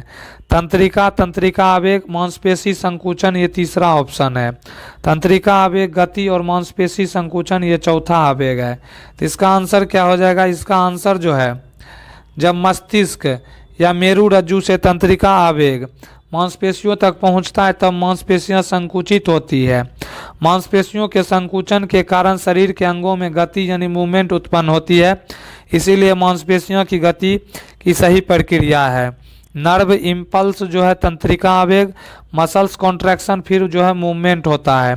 तो तंत्रिका आवेग, इसका आंसर क्या हो जाएगा? तो इसका आंसर जो है तंत्रिका आवेग जो है, उसके बाद जो है मांसपेशी संकुचन, फिर गति होता है। तो ऑप्शन बी इसका आंसर हो जाएगा। नेक्स्ट आता है डीएनए के बारे में निम्नलिखित में से कौन सा कथन सही है? तो डीएनए के बारे में, तो डीएनए के बारे में इसमें हम लोग जो है देखेंगे, डीएनए की प्रतिकृति बनना यानी रेप्लिकेशन कोशिका का पूर्व आवश्यक गुण है। कोशिका विभाजन से पहले सभी जीवों को अपनी अगली पीढ़ी की कोशिकाओं में आनुवंशिक सामग्री हस्तांतरित करने के लिए अपना डीएनए का प्रतिलिपि बनाना आवश्यक है। यह कोशिका के अस्तित्व और प्रजनन के लिए एक मूलभूत प्रक्रिया है। डीएनए की प्रतिक्रियाएं समान होती हैं पर बिल्कुल एक जैसी नहीं। डीएनए की प्रतियां समान होती हैं लेकिन वे हमेशा बिल्कुल समान नहीं होती हैं, क्योंकि वे प्रतिकृति के दौरान कुछ भिन्नताएं आ सकती हैं। यदि यह कथन केवल भिन्नताओं की संभावना को इंगित करता है तो यह आंशिक रूप से सही हो सकता है, लेकिन ये जो है अधिक मौलिक और सार्वभौमिक रूप से सही सिद्धांत जो है माना जाता है। इसीलिए इस क्वेश्चन का आंसर जो है ऑप्शन ए जो है, इसका आंसर डीएनए का प्रतिकृति बनना कोशिका का पूर्व आवश्यक गुण है। ऑप्शन ए जो है इसका आंसर हो जाएगा। नेक्स्ट क्वेश्चन आता है सोलेनॉइड के अंदर चुंबकीय क्षेत्र कैसा होता है?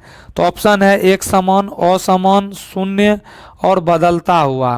तो जब सोलेनॉइड में विद्युत धारा प्रवाहित होती है तो उसके अंदर उत्पन्न चुंबकीय क्षेत्र की रेखाएं समांतर और समान दूरी पर जो है होता है।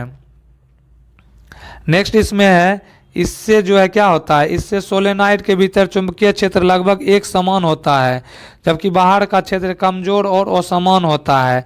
सोलेनॉइड का एक सिरा उत्तरी ध्रुव और दूसरा दक्षिणी ध्रुव के रूप में कार्य करता है। तो इस क्वेश्चन का आंसर जो है क्या हो जाएगा? एक समान जो है यूनिफॉर्म जो है, अंदर जो अंदर का बात पूछ रहा है तो एक समान यूनिफॉर्म हो जाएगा। नेक्स्ट क्वेश्चन इसमें आता है 2025 के एशियाई एथलेटिक्स चैंपियनशिप में 200 मीटर दौड़ में भारत के लिए कांस्य पदक विजेता अनिमेश कुजूर थे। उन्होंने 20.32 सेकेंड के समय के साथ एक नया राष्ट्रीय रिकॉर्ड भी बनाया। जापान के तोवा उजावा ने स्वर्ण पदक जीता। सऊदी अरब के अब्दुल अजीज अब्दुल लतीफ़ ने रजत पदक जीता। महिलाओं की 200 मीटर दौड़ में ज्योति यारारजी 5वें और नित्या गंधे 7वें स्थान पर रही। दक्षिण कोरिया के 2025 में शतरंज के लिए मेजर ध्यानचंद खेल रत्न पुरस्कार किस खिलाड़ी को प्रदान किया गया है? तो 2025 में शतरंज में जो है मेजर ध्यानचंद खेल रत्न पुरस्कार किस खिलाड़ी को प्रदान किया गया है? तो ऑप्शन है डी गुकेश, आर प्रज्ञानंद, निहाल सरीन, अर्जुन एरिगेसी। ये 4 ऑप्शन दिया गया है। तो मेजर ध्यानचंद खेल रत्न पुरस्कार किस किस खिलाड़ी को दिया गया है?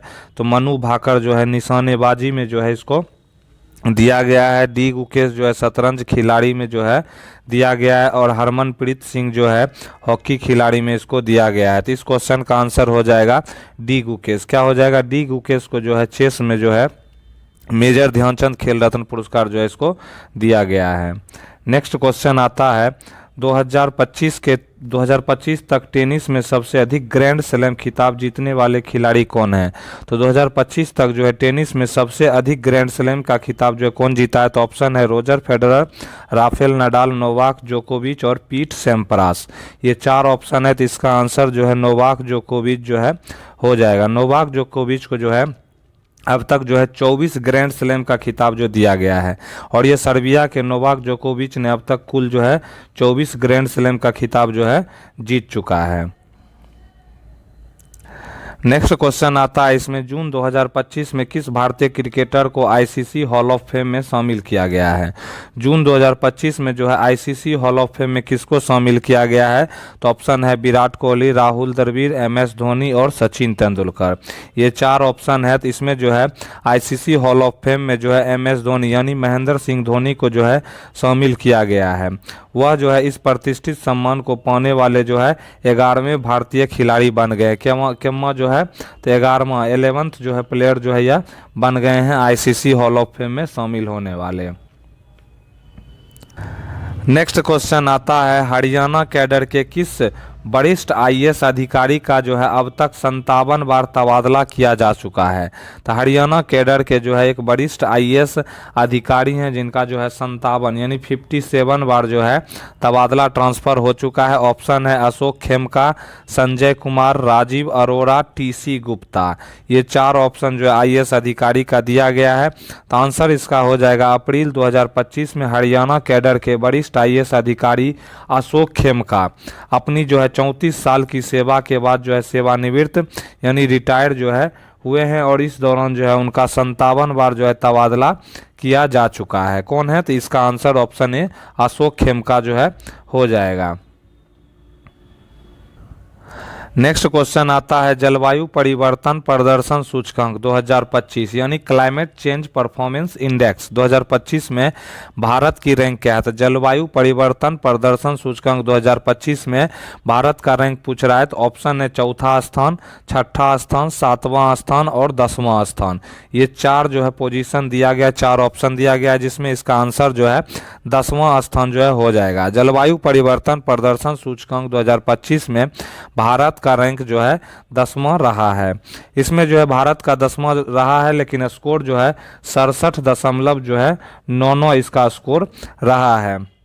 नेक्स्ट क्वेश्चन आता है इसमें, नेक्स्ट है इसमें जलवायु परिवर्तन प्रदर्शन सूचकांक जो है CCPI 2025 में कोई भी देश पहले 3 स्थानों रैंक 1, 2 और 3 पर नहीं रहा, क्योंकि किसी भी देश ने सभी श्रेणियों में इतना अच्छा प्रदर्शन नहीं किया कि वह जो है बहुत उच्च रेटिंग हासिल जो है इसमें कर सके।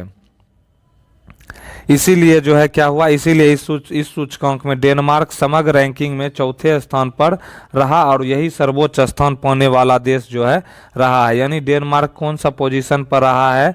तो चौथा पोजीशन पर रहा है, लेकिन जो है 1, 2 और 3 पोजीशन पर कोई भी नहीं रहा है।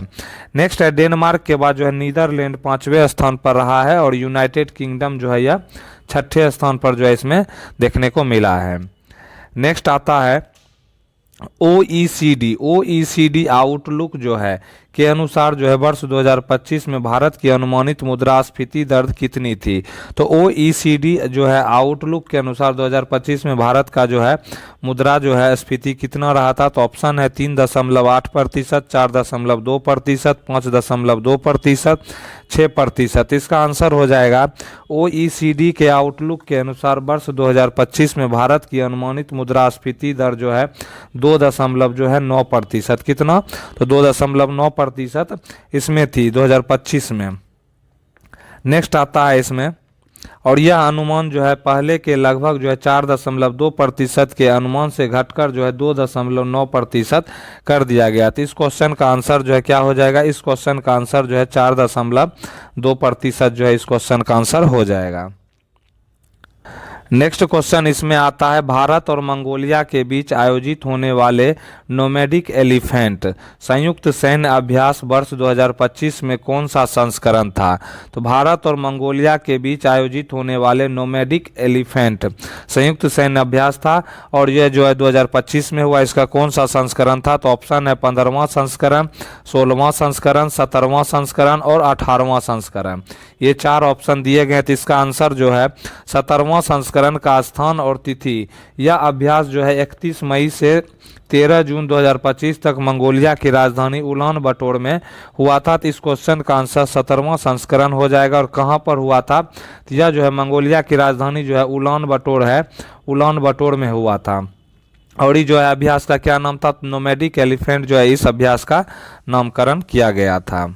नेक्स्ट क्वेश्चन इसमें आता है, जून 2025 में लॉन्च किया गया GOI स्टैट्स यानी GOI यानी government of India stats mobile application किस संस्थान की पहल है? तो जून 2025 में एक एप्लीकेशन लॉन्च किया गया था जिसका नाम GOI स्टैट्स है, और जो है किस संस्थान का ये पहल है? तो ऑप्शन है भारतीय रिजर्व बैंक, नीति आयोग, राष्ट्रीय सांख्यिकी कार्यालय, और जो है चौथा ऑप्शन है इलेक्ट्रॉनिक्स एवं सूचना प्रौद्योगिकी मंत्रालय। तो इसका आंसर हो जाएगा जून 2025 में सांख्यिकी और कार्यक्रम कार्यान्वयन मंत्रालय यानी MOSPI के तहत राष्ट्रीय नमूना सर्वेक्षण कार्यालय NSO ने भारत सरकार सांख्यिकी मोबाइल एप्लीकेशन लॉन्च किया। इसका उद्देश्य आधिकारिक डेटा तक सभी की आसान पहुंच जो है सुनिश्चित करना।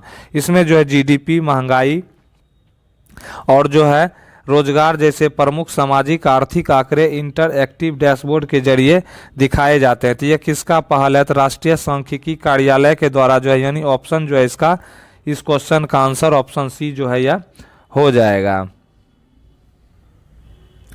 नेक्स्ट क्वेश्चन इसमें आता है, जब स्पाइरोगायरा विखंडन यानी फ्रेगमेंटेशन द्वारा टूटता है तो उसमें जो है नए स्पाइरोगायरा बन जाते हैं, और नए स्पाइरोगायरा बनने का मुख्य कारण क्या है? तो जब स्पाइरोगायरा विखंडन होता है, टूटता है, तो उससे नया बनता है, और इसका बनने का मुख्य कारण क्या है? तो ऑप्शन है प्रत्येक कोशिका जो है विभाजन का संश्लेषण करती है, और दूसरा ऑप्शन है प्रत्येक कोशिका वृद्धि एवं विभाजन में सक्षम होती है, तीसरा है इसमें बीजाणु जो है पाए जाते हैं, और इसमें चौथा ऑप्शन जो है इसके अंतर्गत आता है, इसमें जो है जड़, तना और पत्ती होती है।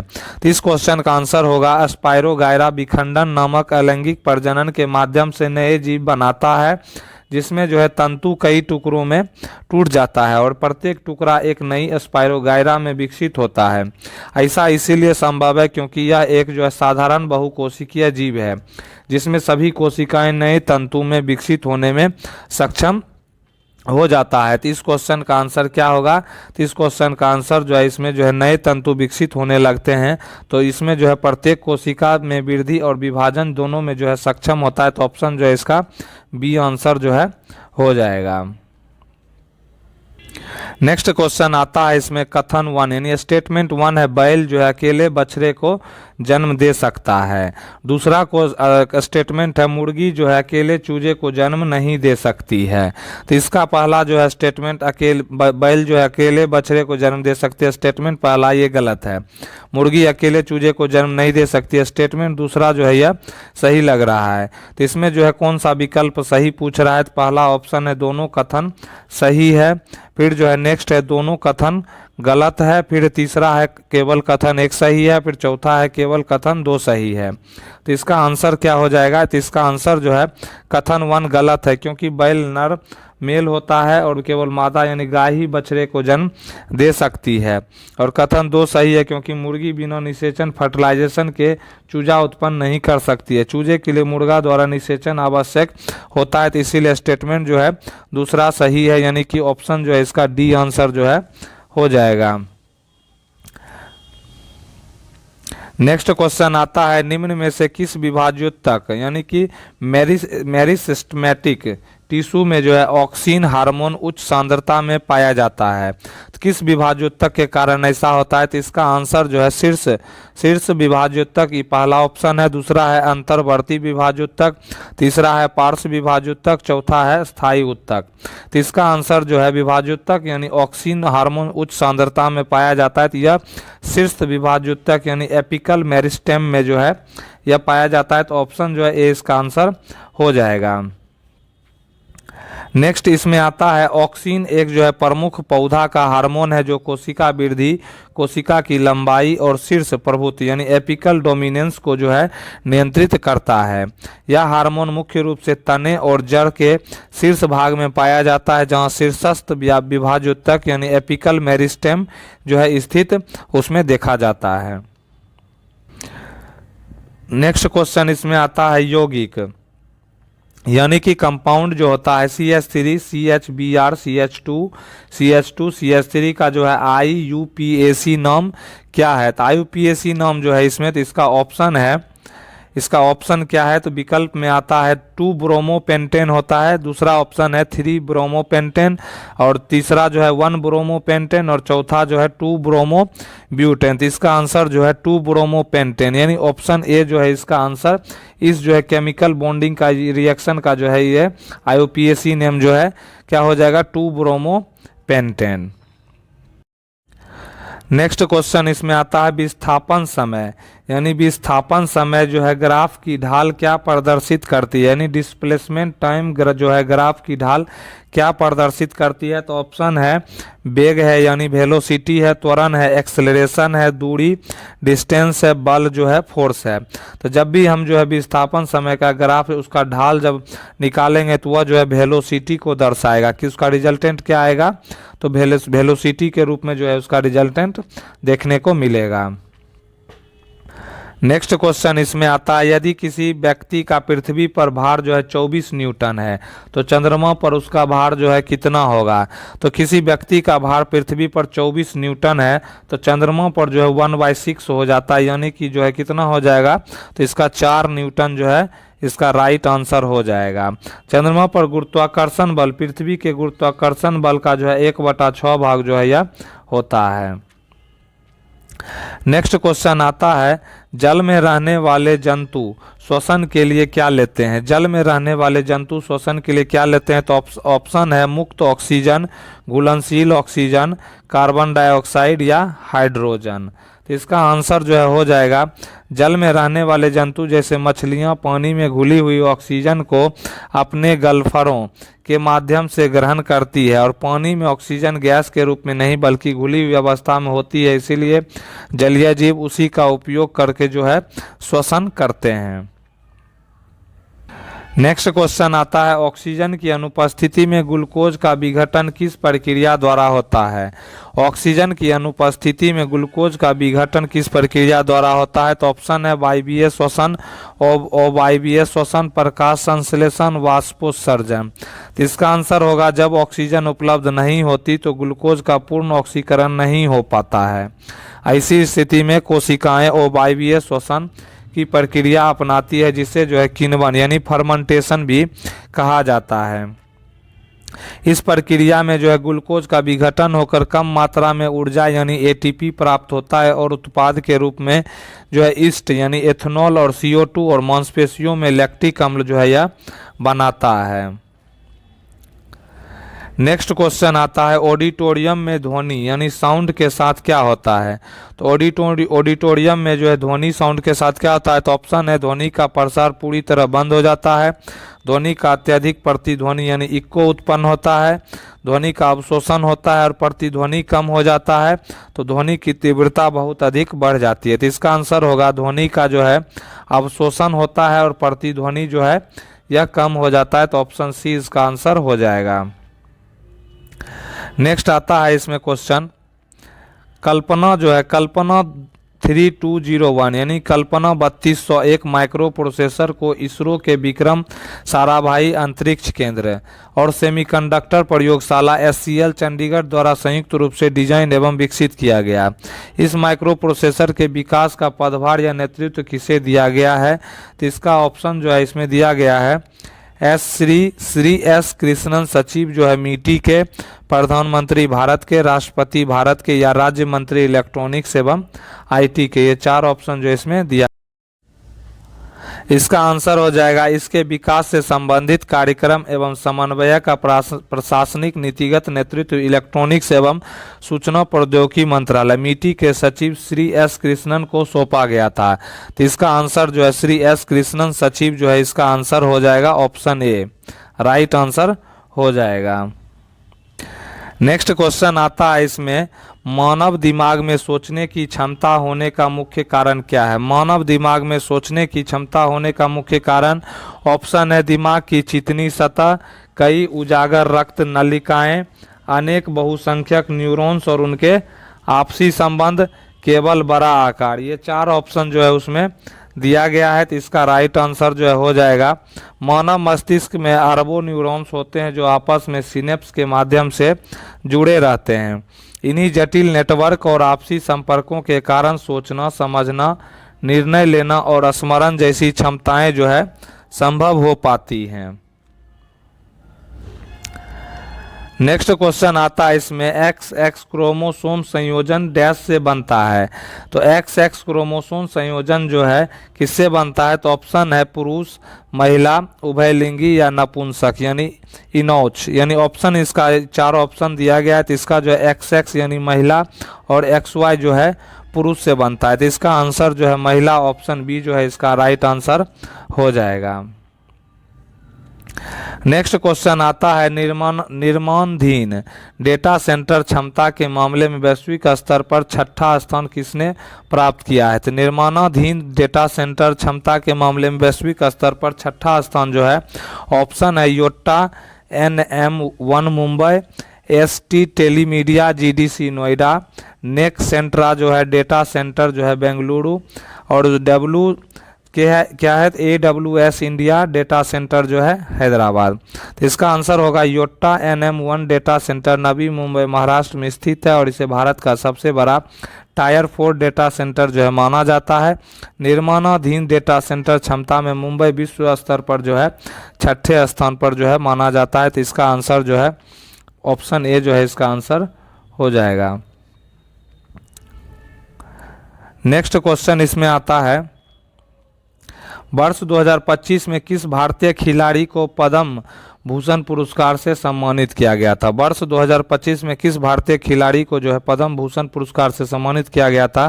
तो ऑप्शन है PR श्रीजेश, रोहनदीप सिंह, संदीप सिंह, मनप्रीत सिंह। ये 4 ऑप्शन दिया गया है। तो इसका आंसर जो है PR श्रीजेश जो है इसका आंसर हो जाएगा।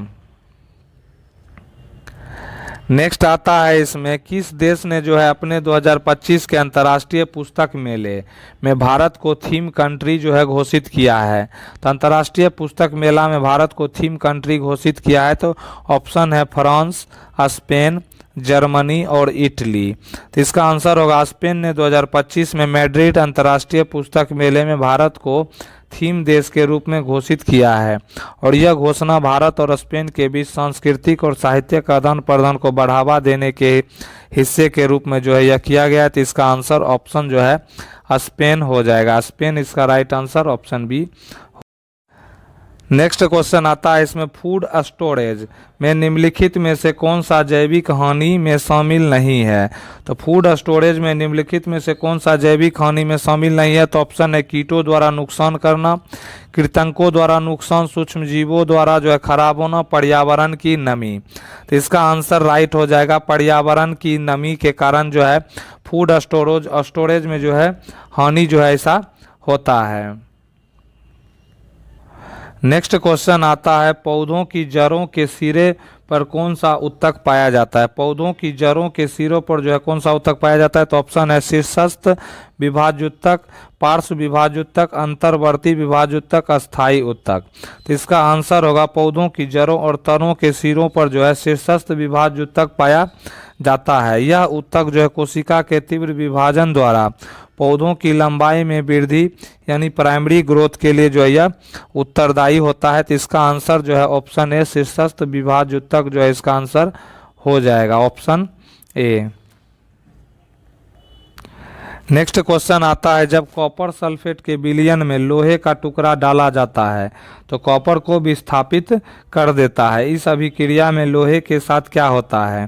तो इस अभिक्रिया में लोहे के साथ क्या होता है? तो ऑप्शन है ऑक्सीकरण यानी ऑक्सीडेशन, फिर दूसरा है अपचयन, तीसरा है ना तो ऑक्सीकरण ना ही अपचयन, और चौथा इसमें आता है दोनों यानी ऑक्सीकरण और अपचयन। ये चार ऑप्शन इसमें दिए गए हैं।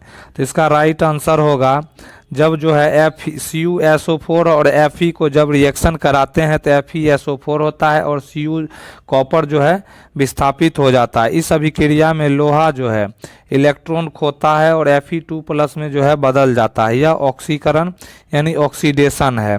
और कॉपर जो है Cu2+ इलेक्ट्रॉन जो है प्राप्त करके कॉपर बनता है। यह अपचयन यानी रिडक्शन है। इसीलिए जब लोहा कॉपर सल्फेट के विलयन में डाला जाता है तो लोहे का जो है ऑक्सीकरण होता है।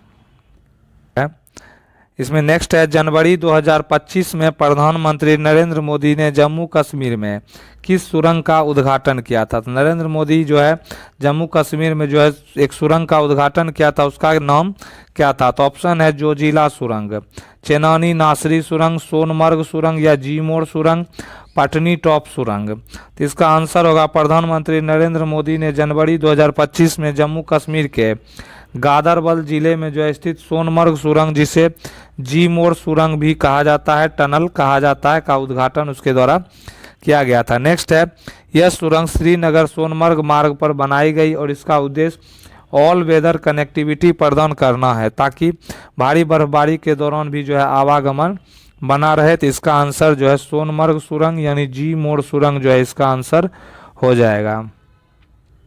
नेक्स्ट क्वेश्चन आता है, इसमें निम्नलिखित में से कौन सा संतृप्त हाइड्रोकार्बन यानी सैचुरेटेड हाइड्रोकार्बन है?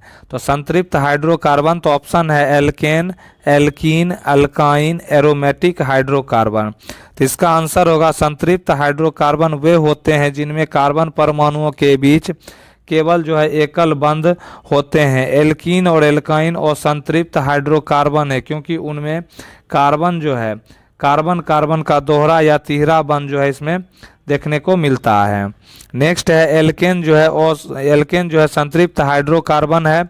इनमें कार्बन कार्बन के बीच केवल एकल बंध होते हैं। इनका सामान्य सूत्र CnH2n+2 जो है इसमें देखने को मिलता है। तो इसका आंसर जो है क्या हो जाएगा? संतृप्त हाइड्रोकार्बन पूछ रहा है तो एल्केन हो जाएगा, यानी ऑप्शन ए जो है इसका जो है राइट आंसर हो जाएगा।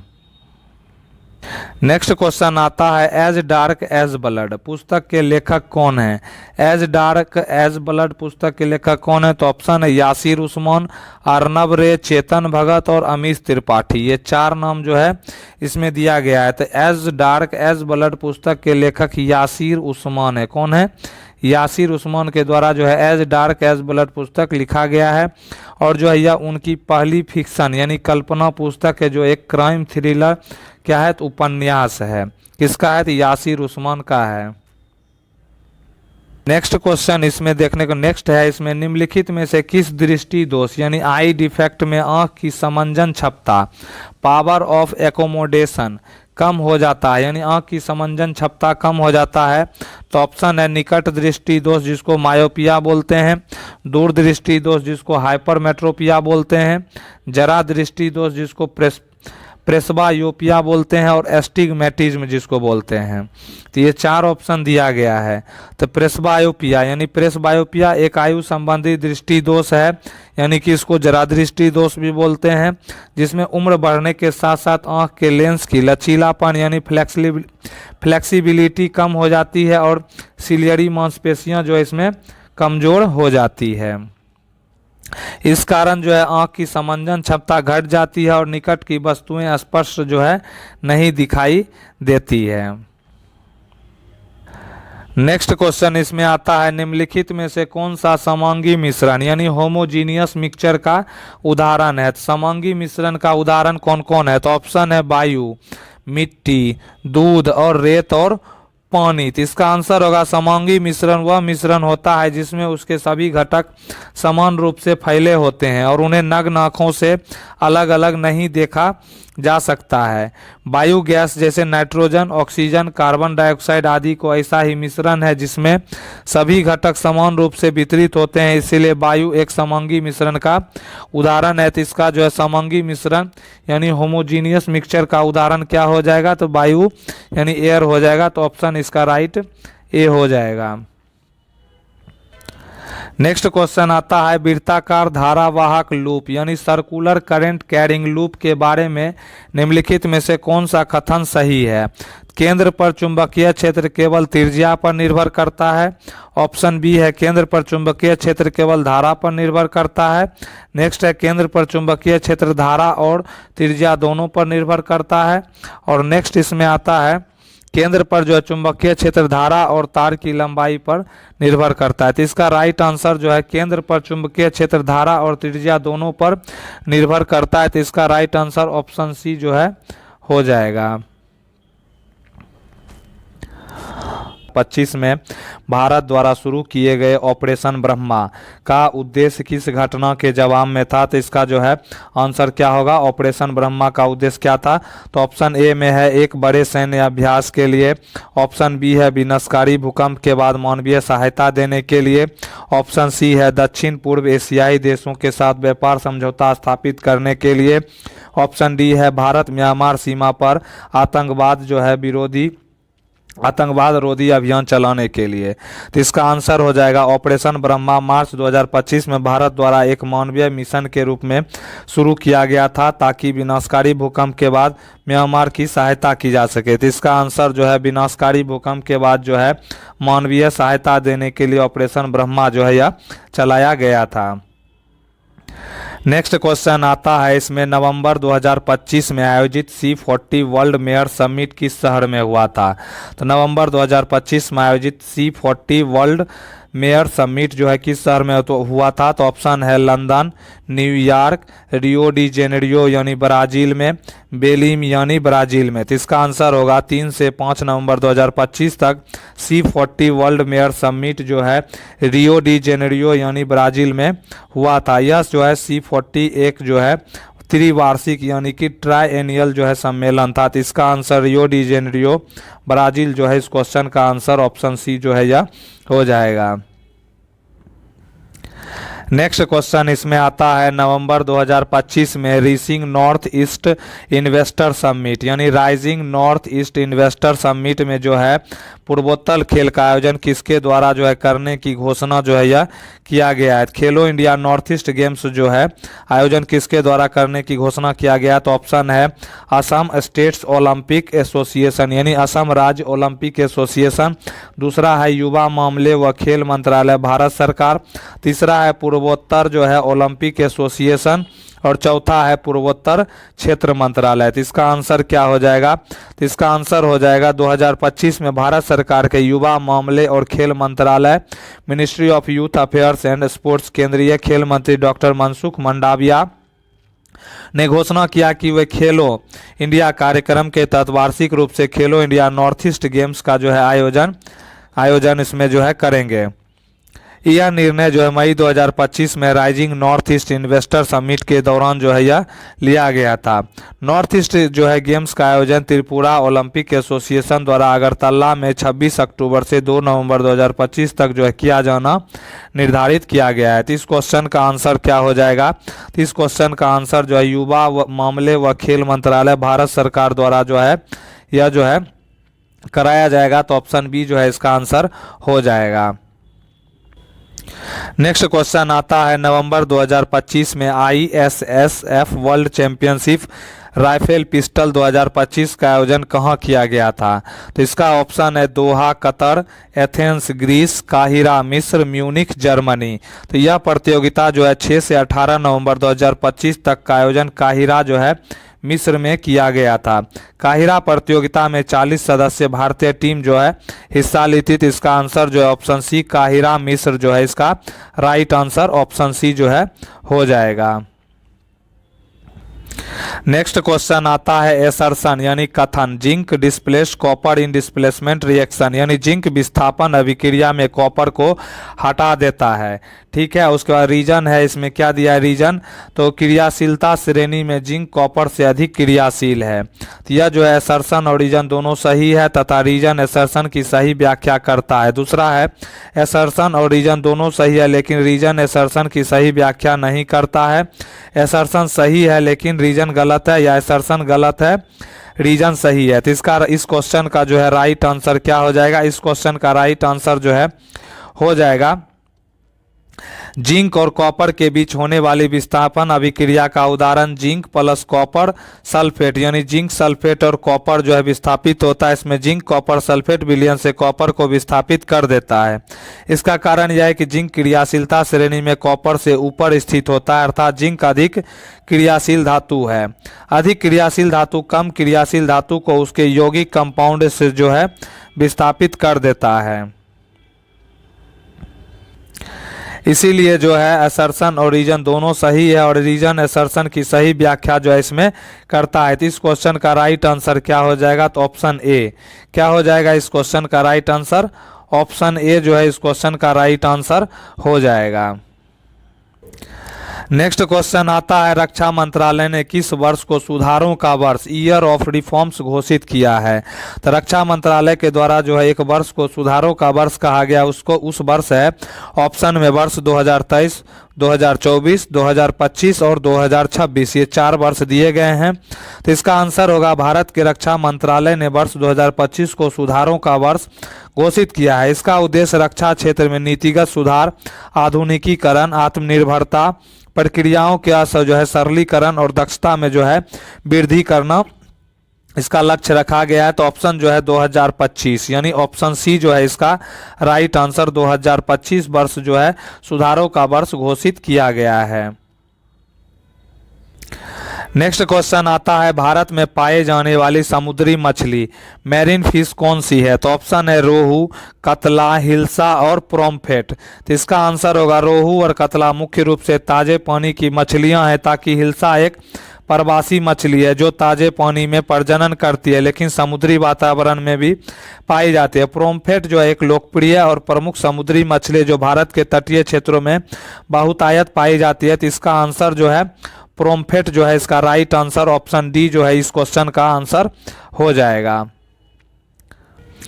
नेक्स्ट क्वेश्चन आता है निम्नलिखित में से कौन द्विखंडन यानी बाइनरी फिजन द्वारा जो है प्रजनन करता है। तो बाइनरी फिजन द्वारा कौन प्रजनन करता है, तो ऑप्शन है गुलाब, लिस्मेनिया, लिली या तितली यानी बटरफ्लाई, ये 4 ऑप्शन दिया गया है। तो इसका राइट आंसर क्या होगा, तो इसका राइट आंसर जो है बाइनरी फिजन यानी द्विखंडन एक अलैंगिक जनन विधि है जिसमें एक कोशिका 2 समान कोशिकाओं में विभाजित हो जाती है। लेस्मेनिया एक कोशिकीय प्रोटोजोआ है जो अनुदैर्घ्य द्विखंडन यानी लॉन्गिट्यूडनल बाइनरी फिजन द्वारा प्रजनन करता है। गुलाब, रोज और लिली पौधे हैं जिनमें प्रजनन बीज या शाखीय जनन द्वारा होता है। तितली बटरफ्लाई यौन प्रजनन करती है और इसके जीवन चक्र में कयांतरण यानी कि मेटामॉर्फोसिस जो है होता है, इसलिए द्विखंडन द्वारा प्रजनन करने वाला सही उत्तर जो है लेस्मेनिया है। तो इस क्वेश्चन का आंसर क्या होगा, इस क्वेश्चन का आंसर जो है ऑप्शन बी हो जाएगा। क्या हो जाएगा, ऑप्शन बी यानी लेस्मेनिया राइट आंसर हो जाएगा।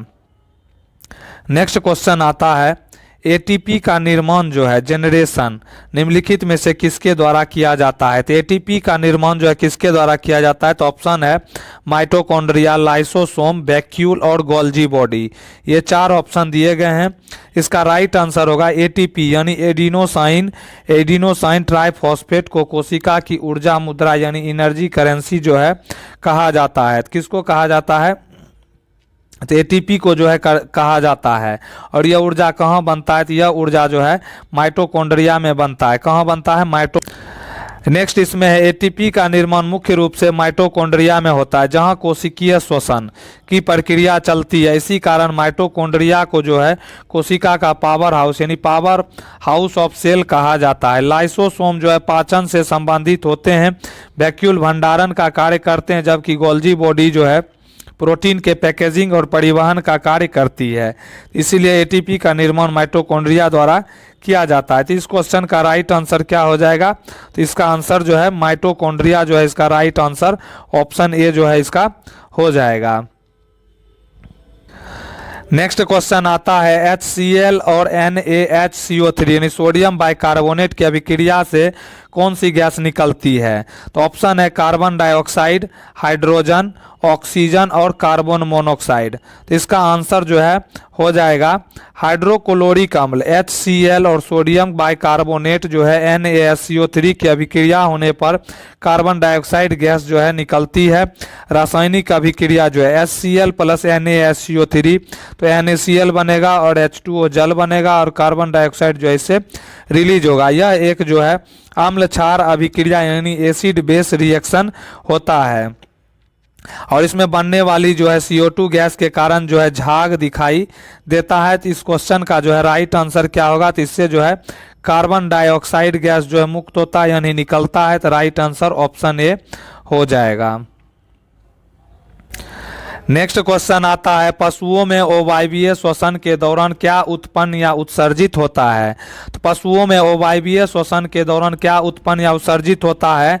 तो ऑप्शन है लैक्टिक अम्ल, ग्लूकोज, ऑक्सीजन और सुक्रोज। ये चार ऑप्शन जो है इसमें दिए गए हैं। तो इसका आंसर होगा जब मांसपेशी कोशिकाओं में ऑक्सीजन की कमी होती है तब पशुओं में ओवायवीय श्वसन होता है और इस प्रक्रिया में ग्लूकोज का पूर्ण अपघटन होता है और परिणाम स्वरूप जो है लैक्टिक अम्ल बनता है। क्या बनता है? लैक्टिक अम्ल बनता है। तो इसमें ऑप्शन में जो है लैक्टिक अम्ल राइट आंसर जो है ऑप्शन ए इसका हो जाएगा।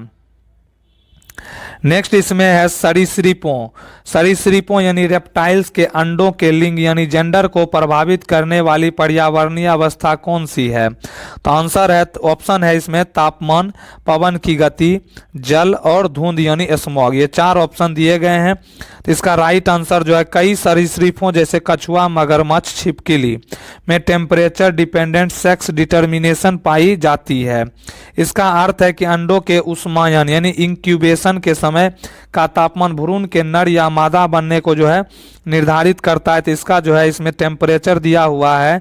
तो राइट आंसर जो है टेम्परेचर ऑप्शन ए जो है इसका राइट आंसर इस क्वेश्चन का हो जाएगा। और इसका जो है इसीलिए सरीसृपों के अंडों का लिंग जो है तापमान निर्धारित करता है यानी तापमान द्वारा जो है प्रभावित होता है। नेक्स्ट क्वेश्चन आता है फॉक्सकॉन कंपनी जो है भारत में कितने मिलियन डॉलर का निवेश करेगी? फॉक्सकॉन कंपनी जो है भारत में जो है निवेश करने जा रही है तो कितना निवेश करेगी? ऑप्शन है 1.5 million dollar, 3.5 million dollar, 4.2 million dollar या 5.2 मिलियन डॉलर। तो इसका राइट आंसर जो है फॉक्सकॉन जो कि एक एप्पल की प्रमुख आपूर्तिकर्ता यानी सप्लायर कंपनी है। फॉक्सकॉन कंपनी ने भारत में अपने परिचालन का विस्तार करने के लिए लगभग जो है 1.5 जो है बिलियन डॉलर यानी 1.5 अरब डॉलर का जो है निवेश किया है। तो 1.5 जो है इसका राइट आंसर ऑप्शन ए जो है इसका हो जाएगा। नेक्स्ट क्वेश्चन आता है क्रियाशीलता श्रेणी यानी रिएक्टिविटी सीरीज में तत्वों की व्यवस्था किस प्रकार होती है? तो क्रियाशीलता श्रेणी में तत्वों की व्यवस्था ऑप्शन है क्रियाशीलता के घटते क्रम, क्रियाशीलता के बढ़ते क्रम, पहले बढ़ते फिर घटते क्रम, पहले घटते फिर बढ़ते क्रम। ये चार ऑप्शन जो इसमें दिया गया है। तो इसका राइट आंसर जो होगा क्रियाशीलता श्रेणी में धातुओं को उनकी रासायनिक क्रियाशीलता के आधार पर जो है व्यवस्थित किया जाता है। इस श्रेणी के शीर्ष पर रखी धातुएं जैसे पोटेशियम, सोडियम, कैल्शियम सबसे अधिक क्रियाशील जो है माना जाता है और इसमें जो है नीचे की ओर रखी धातुएं जैसे कॉपर, सिल्वर, गोल्ड सबसे कम क्रियाशील होती है। इसीलिए रिएक्टिविटी सीरीज में धातुओं को अधिक से कम क्रियाशील यानी हाई टू लो यानी घटते क्रम में रखा जाता है। तो इसका सही उत्तर क्रियाशीलता के घटते क्रम में इसका राइट आंसर होगा। तो इसका जो है ऑप्शन क्या हो जाएगा? क्रियाशीलता के घटते क्रम में जो है इसका राइट आंसर यानी ऑप्शन ए जो है इसका राइट आंसर हो जाएगा। नेक्स्ट इसमें आता है कार्बन 13 समस्थानिक का भार कितना होता है। कार्बन 13 समस्थानिक का यानी आइसोटोप्स का भार कितना होता है। तो ऑप्शन है 12 AMU, 13 AMU, 14 AMU या 15 AMU। तो राइट आंसर होगा समस्थानिक यानी आइसोटोप्स वे परमाणु होते हैं जिनकी परमाणु संख्या एटॉमिक नंबर समान होती है लेकिन द्रव्यमान संख्या मास नंबर अलग अलग जो है होता है। कार्बन 13 में क्या होता है, कार्बन 13 में जो है इसमें जो है प्रोटॉन कितने होते हैं। तो प्रोटॉन जो है 6 होता है, न्यूट्रॉन जो है इसमें 7 होता है। द्रव्यमान संख्या जो है कितना होता है तो 13 होता है। इसीलिए कार्बन 13 का परमाणु द्रव्यमान लगभग जो है 13 एटॉमिक मास यूनिट जो है होता है। तो इस क्वेश्चन का जो है राइट आंसर क्या हो जाएगा। तो राइट आंसर जो है option B 13 atomic mass unit हो जाएगा। तो ऑप्शन बी जो है इसका राइट आंसर होगा। नेक्स्ट क्वेश्चन इसमें आता है पौधों में जो है लैंगिक प्रजनन यानी सेक्सुअल रिप्रोडक्शन क्यों करते हैं। पौधों में लैंगिक प्रजनन क्यों करते हैं। तो ऑप्शन है विविधता उत्पन्न करने और अनुकूलन क्षमता बढ़ाने के लिए, एक ही प्रकार के क्लोन बनाने के लिए, केवल जीवित रहने के लिए या जनसंख्या बढ़ाने के लिए। यानी 4 जो है इसमें ऑप्शन दिया गया है। तो इसका राइट आंसर होगा इसमें जो है लैंगिक प्रजनन में 2 जनक यानी मेल एंड फीमेल गैमेट्स शामिल होते हैं जिसके कारण जो है संतानों में आनुवंशिक विविधता जेनेटिक वेरिएशन जो है उत्पन्न होती है। यह विविधता जो है पौधों को पर्यावरणीय परिवर्तन जैसे जलवायु, रोग, कीट के अनुसार खुद को ढालने में मदद करती है। विविधता के कारण प्रजाति के दीर्घकालिक अस्तित्व यानी लॉन्ग टर्म सर्वाइवल की संभावना बढ़ जाती है। क्लोन बनना अलैंगिक प्रजनन का परिणाम है न कि लैंगिक प्रजनन का। जनसंख्या बढ़ाना लैंगिक और अलैंगिक दोनों प्रजनन से संभव है लेकिन लैंगिक प्रजनन का मुख्य उद्देश्य यह नहीं है। इसीलिए पौधों में लैंगिक प्रजनन का प्रमुख कारण विविधता उत्पन्न करना और अनुकूलन क्षमता को जो है बढ़ाना इसमें शामिल है। तो इसका राइट आंसर क्या होगा। इस क्वेश्चन का जो है राइट आंसर क्या होगा। तो इसमें जो है विविधता उत्पन्न करना और जो है अनुकूलन क्षमता को बढ़ाना यानी ऑप्शन ए जो है इसका राइट आंसर जो है हो जाएगा। क्या होगा, ए आंसर होगा अनुकूलन क्षमता बढ़ाना और विविधता उत्पन्न करना। नेक्स्ट क्वेश्चन आता है SC/ST अमेंडमेंट बिल 2022 किस राज्य से संबंधित है। तो SC/ST अमेंडमेंट बिल 2022 किस राज्य से संबंधित है। ऑप्शन है पंजाब, तमिलनाडु, आंध्र प्रदेश और हिमाचल प्रदेश। ये 4 राज्य के ऑप्शन दिए गए हैं। तो इसका राष्ट्र जो है आंसर होगा SC/ST अमेंडमेंट बिल 2022 का संबंध जो है तमिलनाडु राज्य से संबंधित है। इसमें आगे जो बताया गया है कि यह विधेयक जो है तमिलनाडु में अनुसूचित जाति SC और अनुसूचित जनजाति ST से संबंधित आरक्षण और उनसे जुड़ी संवैधानिक व्यवस्थाओं को जारी रखने स्पष्ट करने के लिए लाया गया था। इस अमेंडमेंट बिल के माध्यम से तमिलनाडु की आंतरिक आरक्षण और सामाजिक न्याय नीति को कानूनी समर्थन जो है प्रदान किया गया है। तो इसका राइट आंसर क्या हो जाएगा। तो ऑप्शन बी जो है इस क्वेश्चन का राइट आंसर तमिलनाडु जो है हो जाएगा। नेक्स्ट है यदि बने हुए प्रतिबिंब यानी इमेज की ऊंचाई वस्तु यानी ऑब्जेक्ट की ऊंचाई से 3 गुना है और फोकस दूरी 12 सेंटीमीटर है तो प्रतिबिंब की दूरी जो है कितनी होगी। ऑप्शन है 24 सेंटीमीटर, 36 सेंटीमीटर, 48 सेंटीमीटर और 12 सेंटीमीटर। इसका राइट आंसर जो है क्या होगा। इस क्वेश्चन का जो है राइट आंसर जो है 48 सेंटीमीटर जो है इस क्वेश्चन का राइट आंसर हो जाएगा। नेक्स्ट क्वेश्चन आता है स्थितिज ऊर्जा जो है पोटेंशियल एनर्जी किस में परिवर्तित होती है। तो स्थितिज ऊर्जा किस में परिवर्तित होती है। ऑप्शन है गतिज ऊर्जा, यांत्रिक ऊर्जा, रासायनिक ऊर्जा और भौतिक ऊर्जा। ये 4 ऊर्जा का जो है ऑप्शन दिया गया है।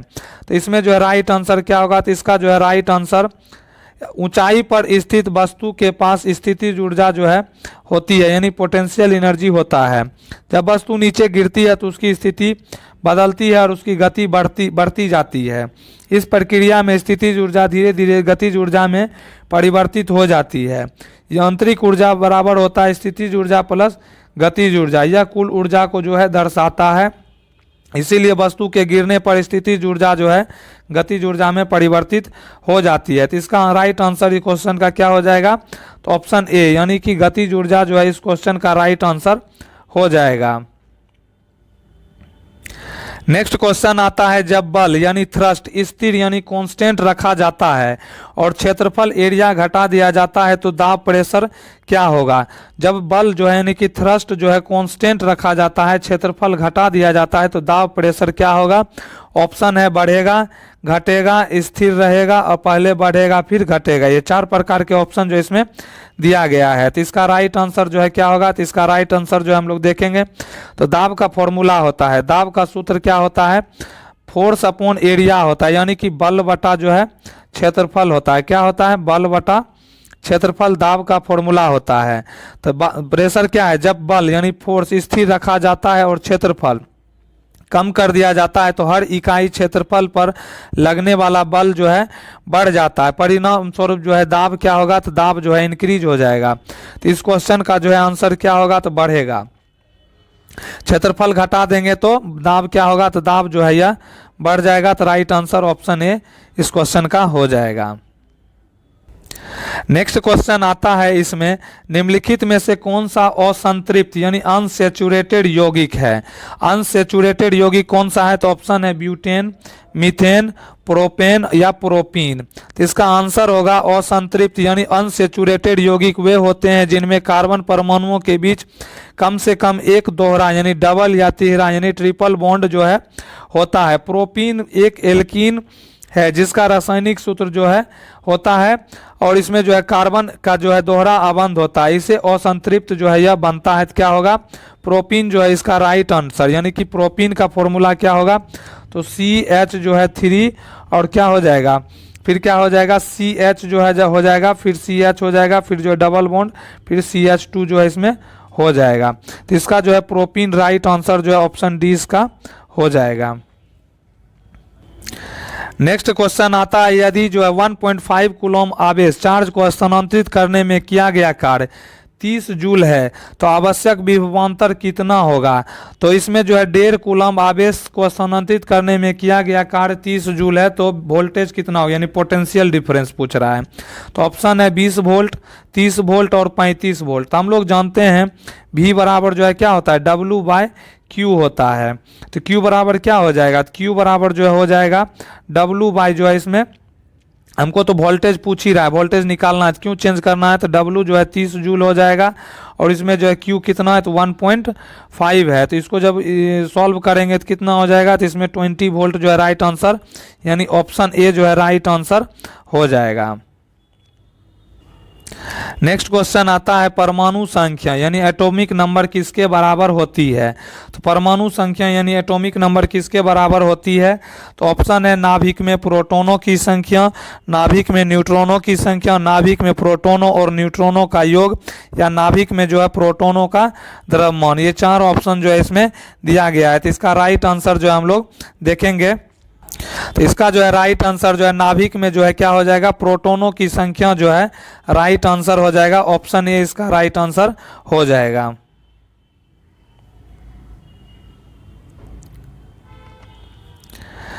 नेक्स्ट क्वेश्चन आता है, इसमें संयोजी ऊतक किस प्रकार बंधा रहता है। तो यानी कनेक्टिव टिश्यू किस प्रकार बंधा रहता है। तो संयोजी ऊतक शरीर में 4 मुख्य प्रकार के ऊतकों में से एक है। अन्य उपकला, मांसपेशी और तंत्रिका ऊतक है। तंत्रिका जो है तंतु संयोजी ऊतक द्वारा एक साथ बंधे होते हैं जो संरचनात्मक सहारा और सुरक्षा प्रदान करता है। संयोजी ऊतक के कार्य, अंगों और ऊतकों को संरचनात्मक सहारा प्रदान करता है, आंतरिक अंगों की रक्षा और इंसुलेशन जो है इसमें करता है, विशेष रूप से वसा के रूप में ऊर्जा भंडार को जो है संग्रहित करता है। और नेक्स्ट है, शरीर के भीतर पदार्थों का परिवहन करता है और विशेष रूप से रक्त के माध्यम से जो एक प्रकार का संयोजी ऊतक होता है। नेक्स्ट है, निर्देशांक चिन्ह परिपाटी में सभी दूरियां किस बिंदु से मापी जाती है। तो निर्देशांक यानी चिन्ह परिपाटी में सभी दूरियां किस बिंदु से मापी जाती है। तो ऑप्शन है फोकस से, ध्रुव से, वक्रता केंद्र से और नेक्स्ट इसमें आता है वस्तु से यानी फ्रॉम द ऑब्जेक्ट से। तो क्या इसका राइट आंसर हो जाएगा। तो इसका राइट आंसर जो है क्या होगा, तो राइट आंसर जो है इसमें होगा निर्देशांक यानी कि परिपाटी। कार्टेशियन साइन परिपाटी का उपयोग दर्पणों और लेंसों में किया जाता है। इस परिपाटी के अनुसार सभी दूरियां मुख्य अक्ष यानी प्रिंसिपल एक्सिस के साथ और ध्रुव यानी पोल से मापी जाती है। सामान्य नियम की बात करें तो मुख्य अक्ष के दाईं ओर की दूरी धनात्मक, मुख्य अक्ष के बाईं ओर की दूरी जो है ऋणात्मक। फोकस और वक्रता केंद्र की स्थितियां भी ध्रुव से मापी जाती है। इसीलिए निर्देशांक चिन्ह परिपाटी में सभी दूरियां ध्रुव से मापी जाती है। तो इस क्वेश्चन का राइट आंसर क्या होगा? तो इस क्वेश्चन का राइट आंसर जो है यह ध्रुव यानी ऑप्शन बी जो है इसका राइट आंसर हो जाएगा।